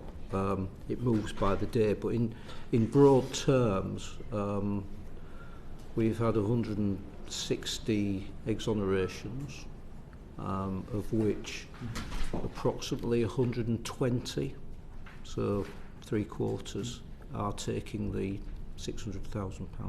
Mm-hmm. Similar number. Yeah, similar. So, and with us as well, we have a number in that scheme, and we've that aligns with our experience. Thank you. And then just taking that on one more point, do you think this is in line with the other overturned conviction schemes? And if it isn't, have you got any thoughts as to why not? It's higher. Mm-hmm. Again, I'm sort of dredging the back of my memory now, but of the 80 odd exonerees we had in the first phase, the number was below 50%. Mm-hmm. So it's much higher. I think some of the reasons behind that is people just want done, and have actually probably seen the experience and read the experience of people that have gone before you. You heard Dewi. You know, I'm not getting into any of that nonsense for multiple years. I'll just take the 600 and I'll get on with my life. So I think there's quite a strong element of that involved. Yeah. Mm. I would just add to that I think we share a concern that people under this scheme may be more liable to take the fixed fee because they are frankly afraid. Thank you. That was going to be my next question, was whether fear played into it, because I think you touched on that earlier in some of what you were speaking to in terms of the pressure that people are under. So you do think that there is a proportion, do you think it's a higher proportion that are being impacted by that? I think very, very probably, and that fear goes to this side of the fence as well. They're fearful of any professionals. You know, they've been so badly let down but over so many years that they fear anybody in a suit, including claimant own representatives. And then just lastly on that, have any of your clients progressed to the first stage offer yet under that? And if so, could you describe some of their experiences or your own sort of? You mean to have the claim fully assessed? So yeah, progress to that first stage under those schemes. Lots of people have had the interim. A number of people have had final payments, but at the moment nobody has entered into the fully assessment because we need to get the full history to understand, because remember again, there's jeopardy at play here once we enter into the fully assessed, because documents trump memory. So someone might think I earned X, Y or Z when actually you get the documents and the numbers are significantly different. So we've got to be really careful to make sure we do some sort of assessment for them. At the end of the day, it's client's decision, but ultimately we would advise them that it's premature to elect because you're rolling the dice on something where we can't properly advise you on how the true numbers look. Yes. Maybe end on a positive. We've got a couple more questions, but you can. Let me come to John Cooper now. Thank you, Chair. Mr. Dewi Lewis told us very movingly about his experience, and he said that although he submitted his claim in August, it took his appearance here, perhaps coincidentally, perhaps not, to actually trigger money arriving. How common is it for your other clients? I mean, obviously not all here, but how common is it for other clients to have quite lengthy delays before they see any redress? Oh, it's more common than not for there to be delays. Everything can be truncated and shortened. Just following on from that then, so have you any sense of why that might be? I presume you're in the dark, really. You've no idea why it takes so long. Is there any reason that you can see or any common theme that you might have picked up? I think one of the big things is putting enough people in the right places to blitz it, I guess. I mean, I think at the minute, as I say, government's eggs are in one basket in hoping that this £75,000, this £600,000 package cures all ills and takes away as many claims as possible. Thank you, Chair. The Chancellor's announced in the budget that £1.8 billion for the Post Office financial redress. How do you think this money should be spent to ensure fast and fair redress? The back office needs to be, I'm making the same point repeatedly. The Post Office has spent £250 million of fees on legal costs. Now, that doesn't look like value for money to me. But I think it would be a false economy not to commit resource now to tooling up, to blitz through. I'm talking particularly about HSS, to blitz through what's there over the next 3 to 6 months, because, Chair, if you remember, you asked myself and James last time we were here, how long are we going to be here? And we said up to a couple of years. And I'm now of the view at the moment within the HSS that that's optimistic. Really? How many years would you now estimate? Well, I'd have at least one. I'd say 3 years at the current run rate. I think on GLO, in answer to the question as to spending the money, we've talked about increasing the level of offers. That's one way in which the money should be spent. We've talked about our views on significant increase in the deployment of Dentons, so that will cost money. But I believe there's a real opportunity there and a real need, incidentally. So I think if that doesn't happen, there's a very great risk of a large number of the GLO claims going to panel for a determination, which is not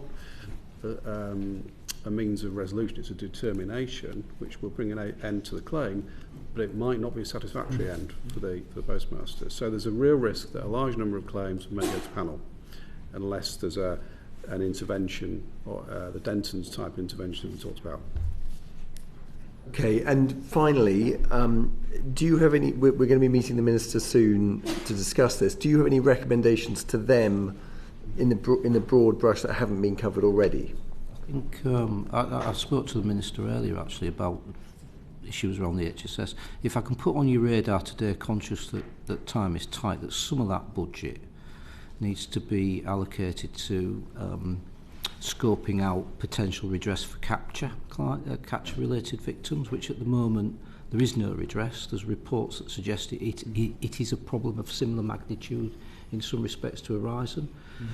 Lessons need to be learned, so there's a proactive management of a process, not a reactive one, a proactive one. So it's a conversation in itself, but I'm just putting it on the table for you to have in your mind when maybe you do meet the minister. Thank you very much. Antonio, anything else you want to wrap up with? No, perfect.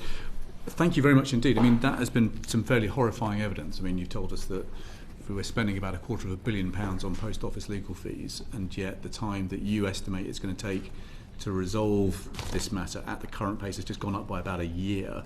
But you've given us some very helpful evidence about where in the processes for these schemes there are things that can be done, but it sounds like, as you put it earlier, all roads lead back to the DBT, and a different kind of set of instructions are going to be May needed. I just clarify, because I'm conscious there's a lot of our clients Yeah. that listen to every single word, obviously, of this. I think you were talking principally about the HSS, weren't you, in terms of the timescale for resolution? Yes. On GLO, yeah. When I was last here, you had said between 1 and 2 years. I think the midpoint of that is 18 months, which would take us through to August 2025. And I think if a lot of the things happen that we talked about today, then I think full resolution of all the claims, or the vast majority of the claims, by August 2025 should be possible.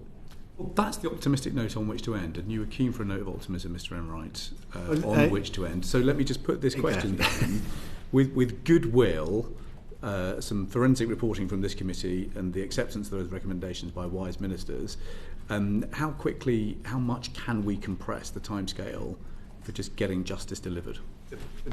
What I made earlier about a strong client is crucial, and I noticed your colleague noting that. If the strong client, be it the post office or DBT in the different schemes, directs its legal team to be generous, to settle at the top end of the band, we can drive through this very, very quickly.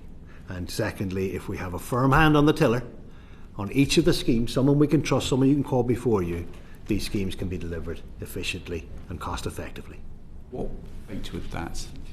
That would look, in my view, that would look like someone like Gary Hickinbottom, Sir Gary Hickinbottom. But in terms of a date, what do you think should be our target date? I'm with Mr. Hartley in terms of the GLO. I do think that we can get almost all of the cases with offers by March 2025. There will be a few more. There are some clients who are so vulnerable, you simply cannot push them too hard. You have to work at their pace. What's the kind of date we should be aiming for Horizon Shortfall scheme? We should be aiming for considerably sooner.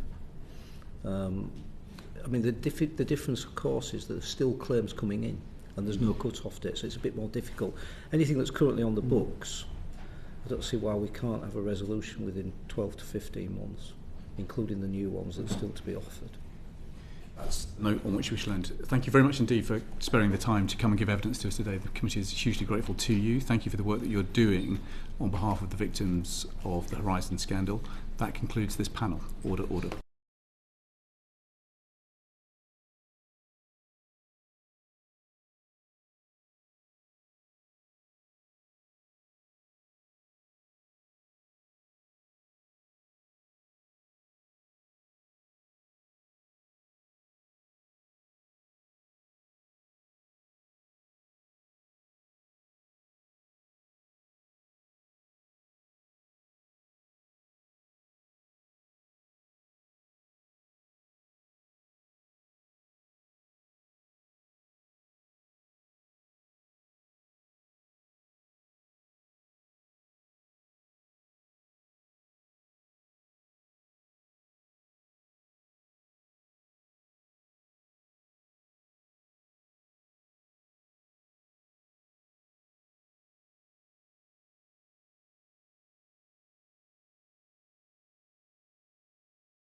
Order. Welcome to the third and final panel for today's session of the Business and Trade Committee, looking into how we accelerate justice for the sub-postmasters affected by the Horizon Shortfall scandal.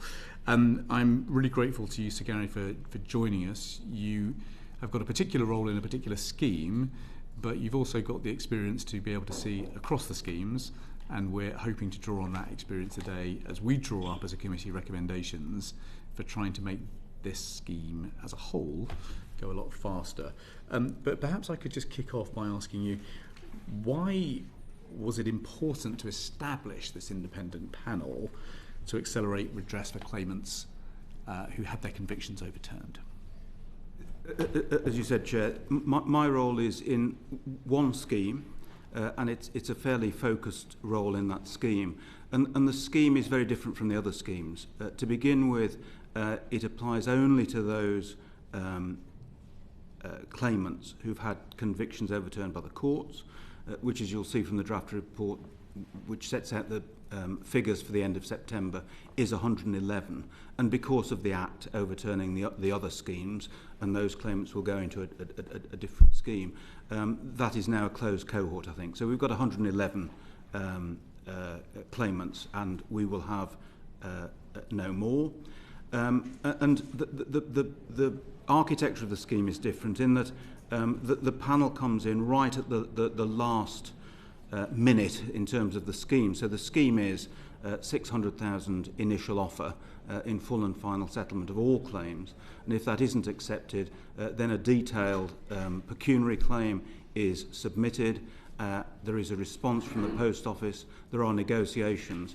And it's only in respect of heads of claim which are not agreed at that point that come to a panel for assessment. And that panel is the first independent input into the scheme. And I think it's particularly important in this scheme because this scheme is administered by the Post Office.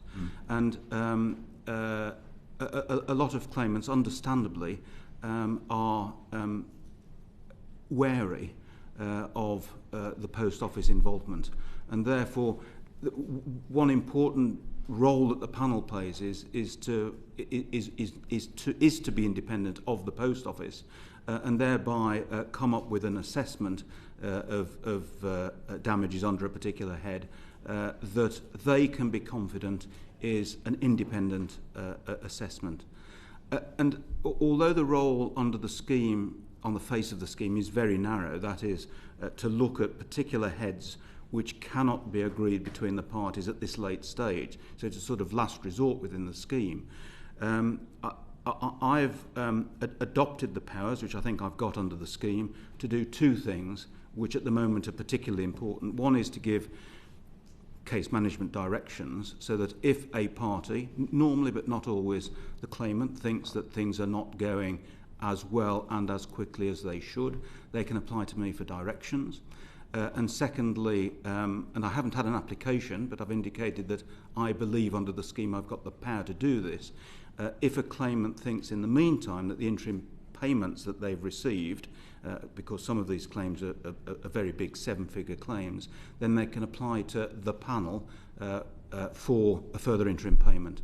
And so I think that those two powers that I believe I have, and I'm prepared to exercise until somebody stops me, are really important, I think, within the terms of the scheme. So the fact that no claim has come to be assessed is, I think, at the moment, not necessarily a bad thing. Yes, that's right. Matt Weston. Thank you, Chair. According to month-end June 2024 data, out of 109 notified claims for redress for overturned convictions, 5 have been referred, I understand, to your panel for independent assessment, while 0 were observed at end of quarter in October 2024. What is the, first of all, overall figure for cases which have been referred to you, and secondly, the outcome of your intervention in these cases? Yeah. The table of figures, the sort of structure of which was agreed between quite a lot of people.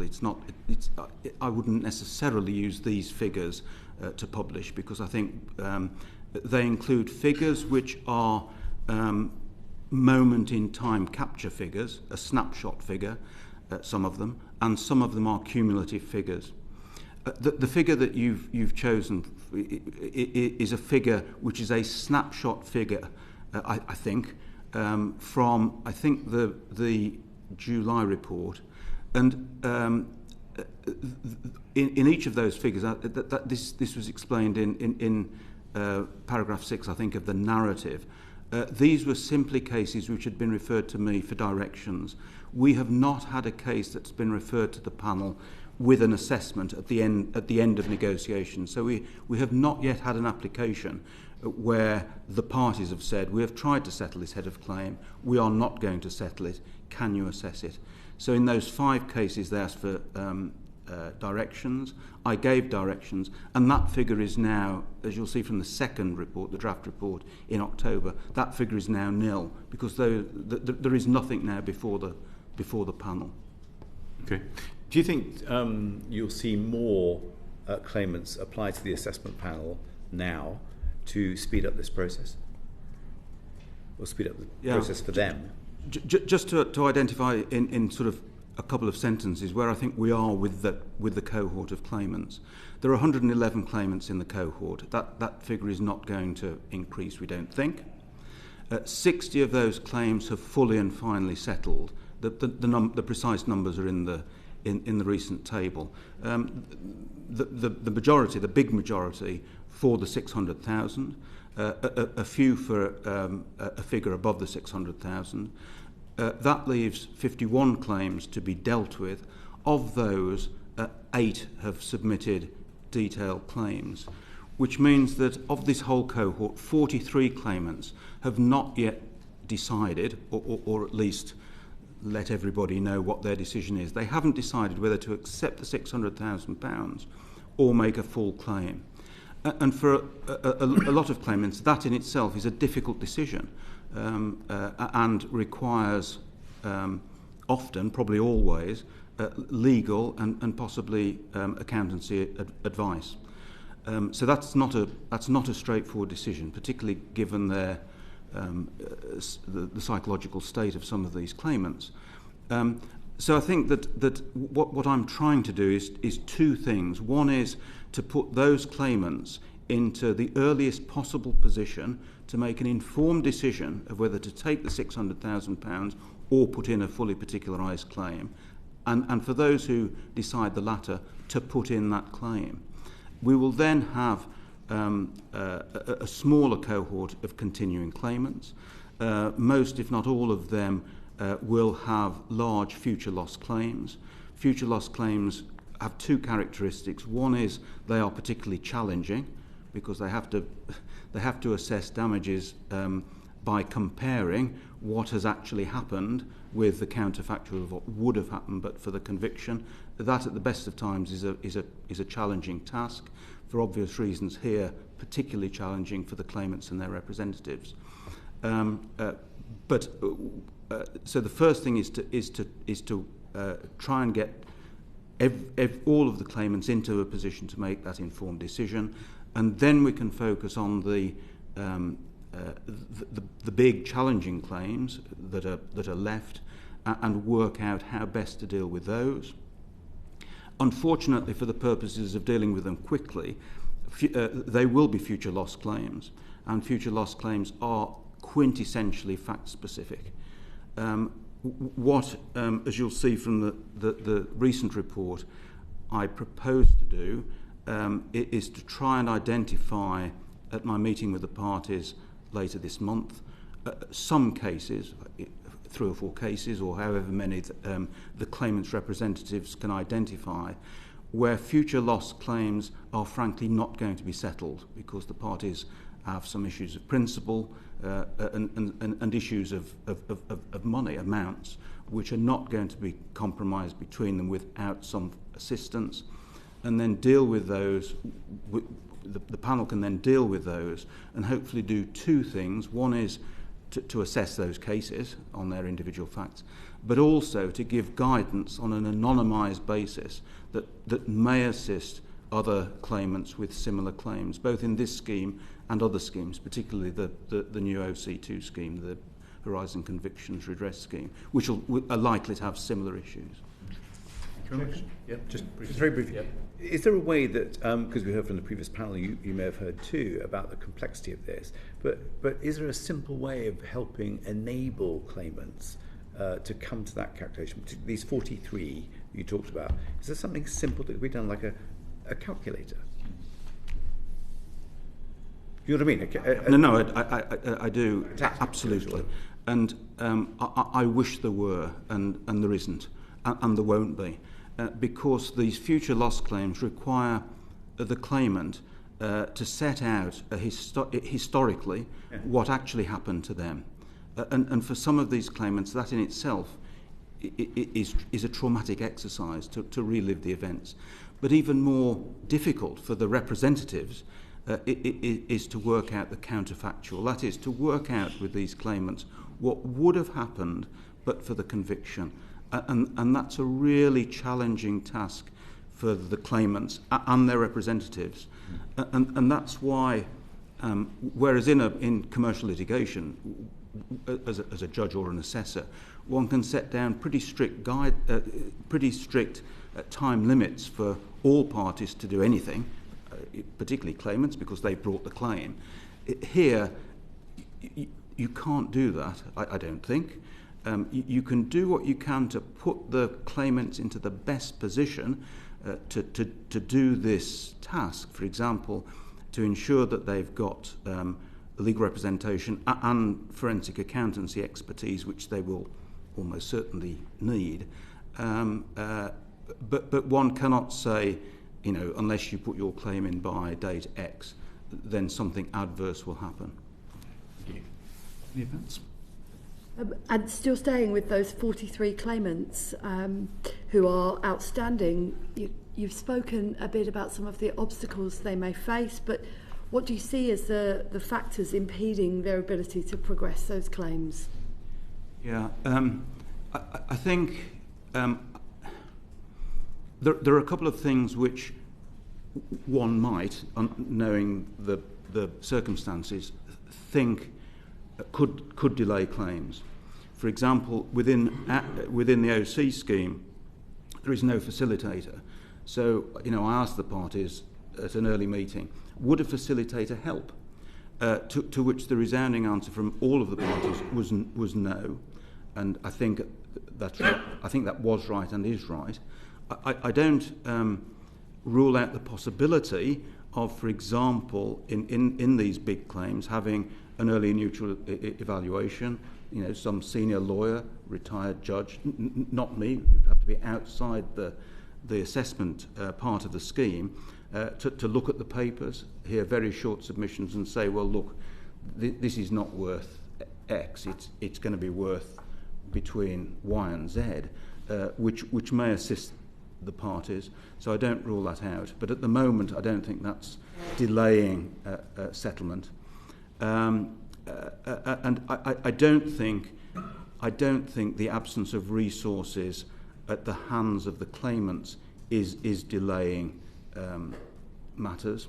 Of course, some reports may be slightly delayed, but I don't think it's a systemic problem. It may become a problem when OC2, the bigger redress scheme, comes online, but not, I don't think, at the moment. But I think the challenge facing the claimants and their representatives to put the claims together, these big claims, and that's what these 50 claimants will have, it is challenging. And I think certainly in the past, over the last year, some of the delay has been at the door of the post office, both in terms of producing documents. I mean, one understands that it's not easy to produce documents from 10, 20, 25 years ago, and that's what they're being asked to do. But I think there have been at times when they've taken longer than necessary. There were complaints from the claimants' representatives that they were wanting too much in terms of particularisation of claims before they responded. And I think in respect of both of those, I think that things are now better than they were a year ago when I started. And there are also delays, I think, in decision making from the Post Office's point of view.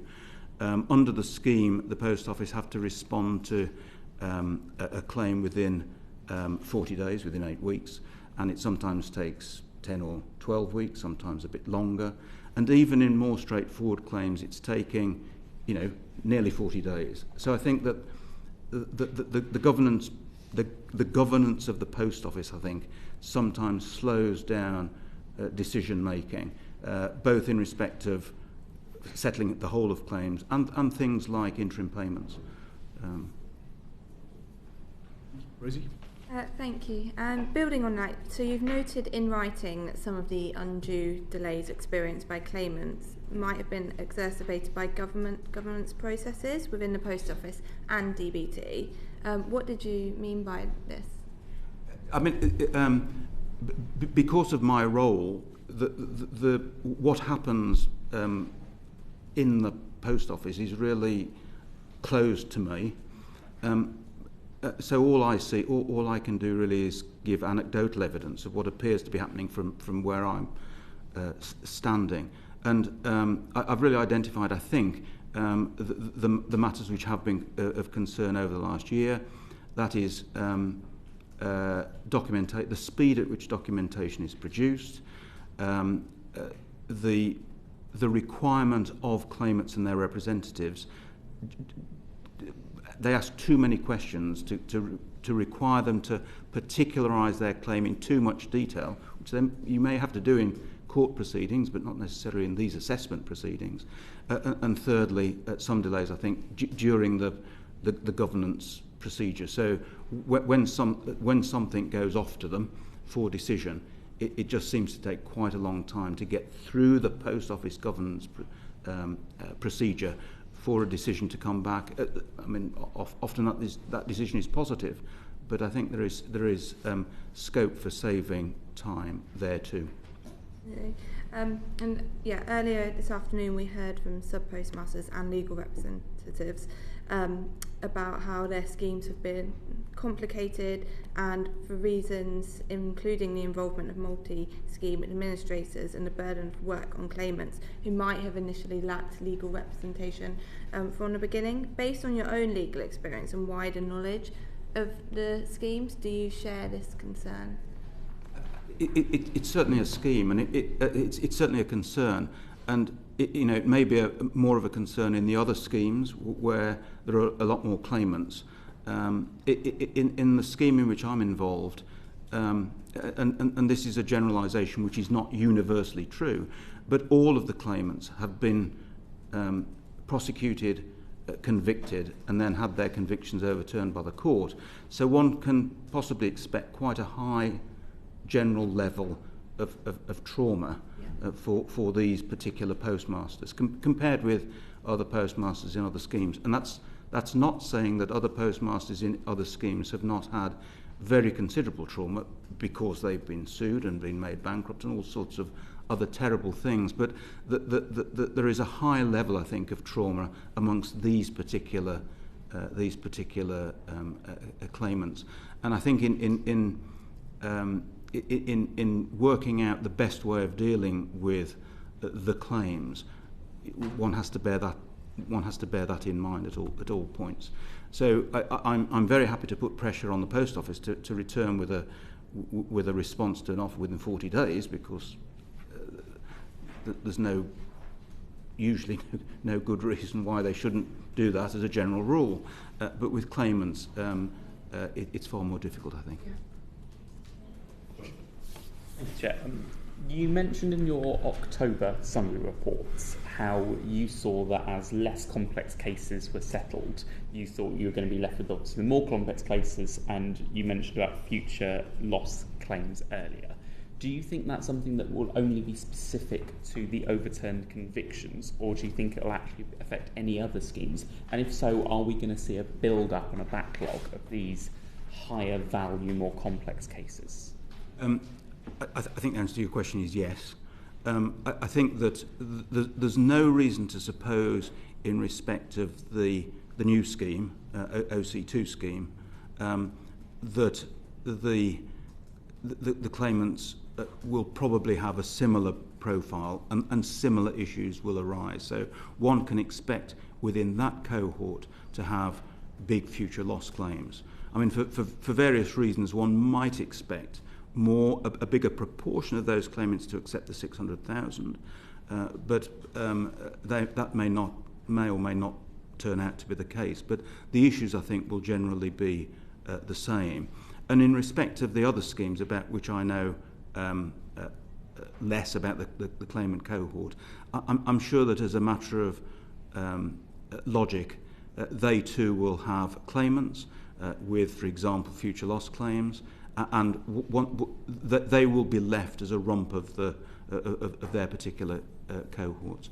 And that's why for the hearing, which I hope is going to be early next year, of the claims within the OC scheme, which the panel, I hope, will look at future loss, I really want to get as much value out of that hearing as possible, and for as many categories of people and representatives to buy into that hearing. So what I'd propose to do is certainly to ask representatives with claimants in the other schemes whether they want to make submissions, whether there's anything we can, whether there are any aspects of these issues which are peculiar to their scheme, so that we get the most out of these hearings, so that the guidance is as helpful as it can be. Do you think anything should change in the current design of any of the schemes to ensure faster and fairer redress? I can't really speak of the other schemes because I don't know enough about the GLO scheme and the HSS scheme.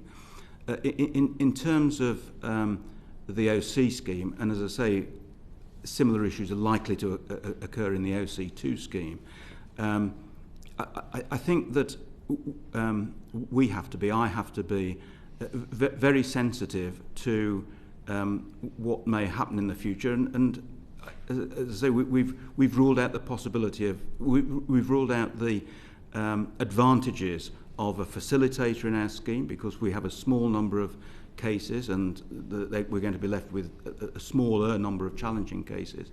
But I certainly don't rule out things like early neutral evaluation in particular claims, if that's a way that might break through in that claim and result in a settlement. I think, generally speaking, and I've done a number of things in the OC scheme to try and moderate this.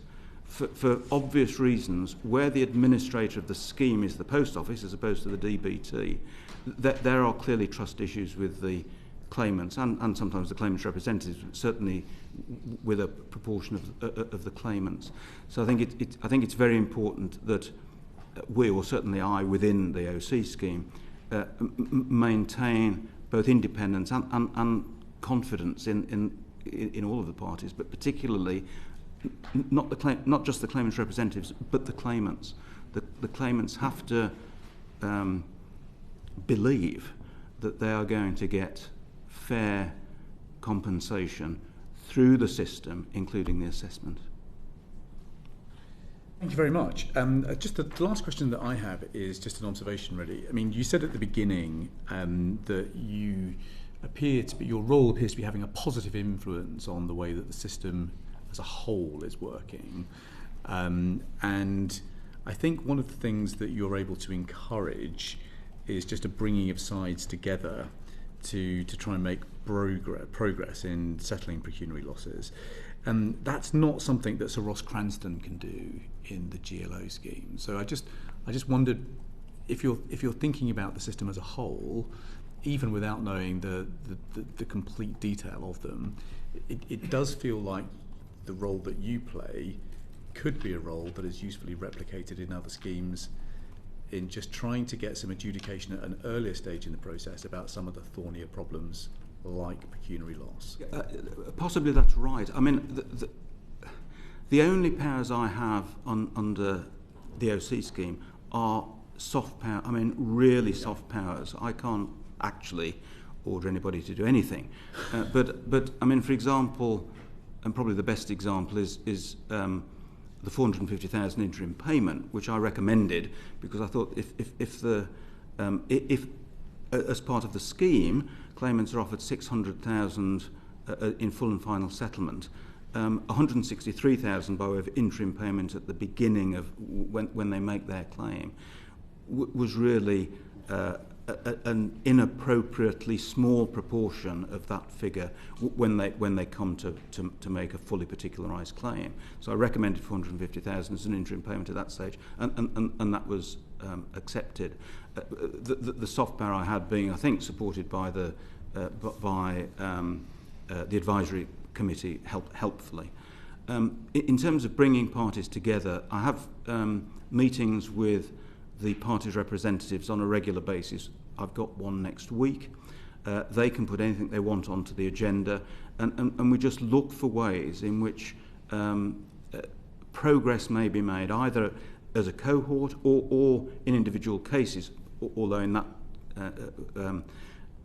the individual cases are confidential in that particular forum. But sometimes we can identify, or I can identify, cases which I think would be helped by having a meeting between me and, on the one hand, and either both parties, or sometimes just the claimants, with the post office's knowledge and acquiescence, just to see whether there's, what do the claimants think are holding up their particular individual claims, and sometimes we can do something about that. And I've got a meeting with one of the claimant representatives again later this month to do exactly that. Seems to me we might need a bit more of that.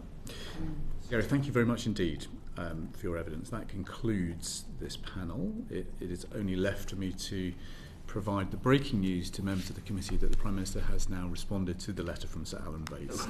So we look forward to receiving that and considering it. That concludes this session. Order, order.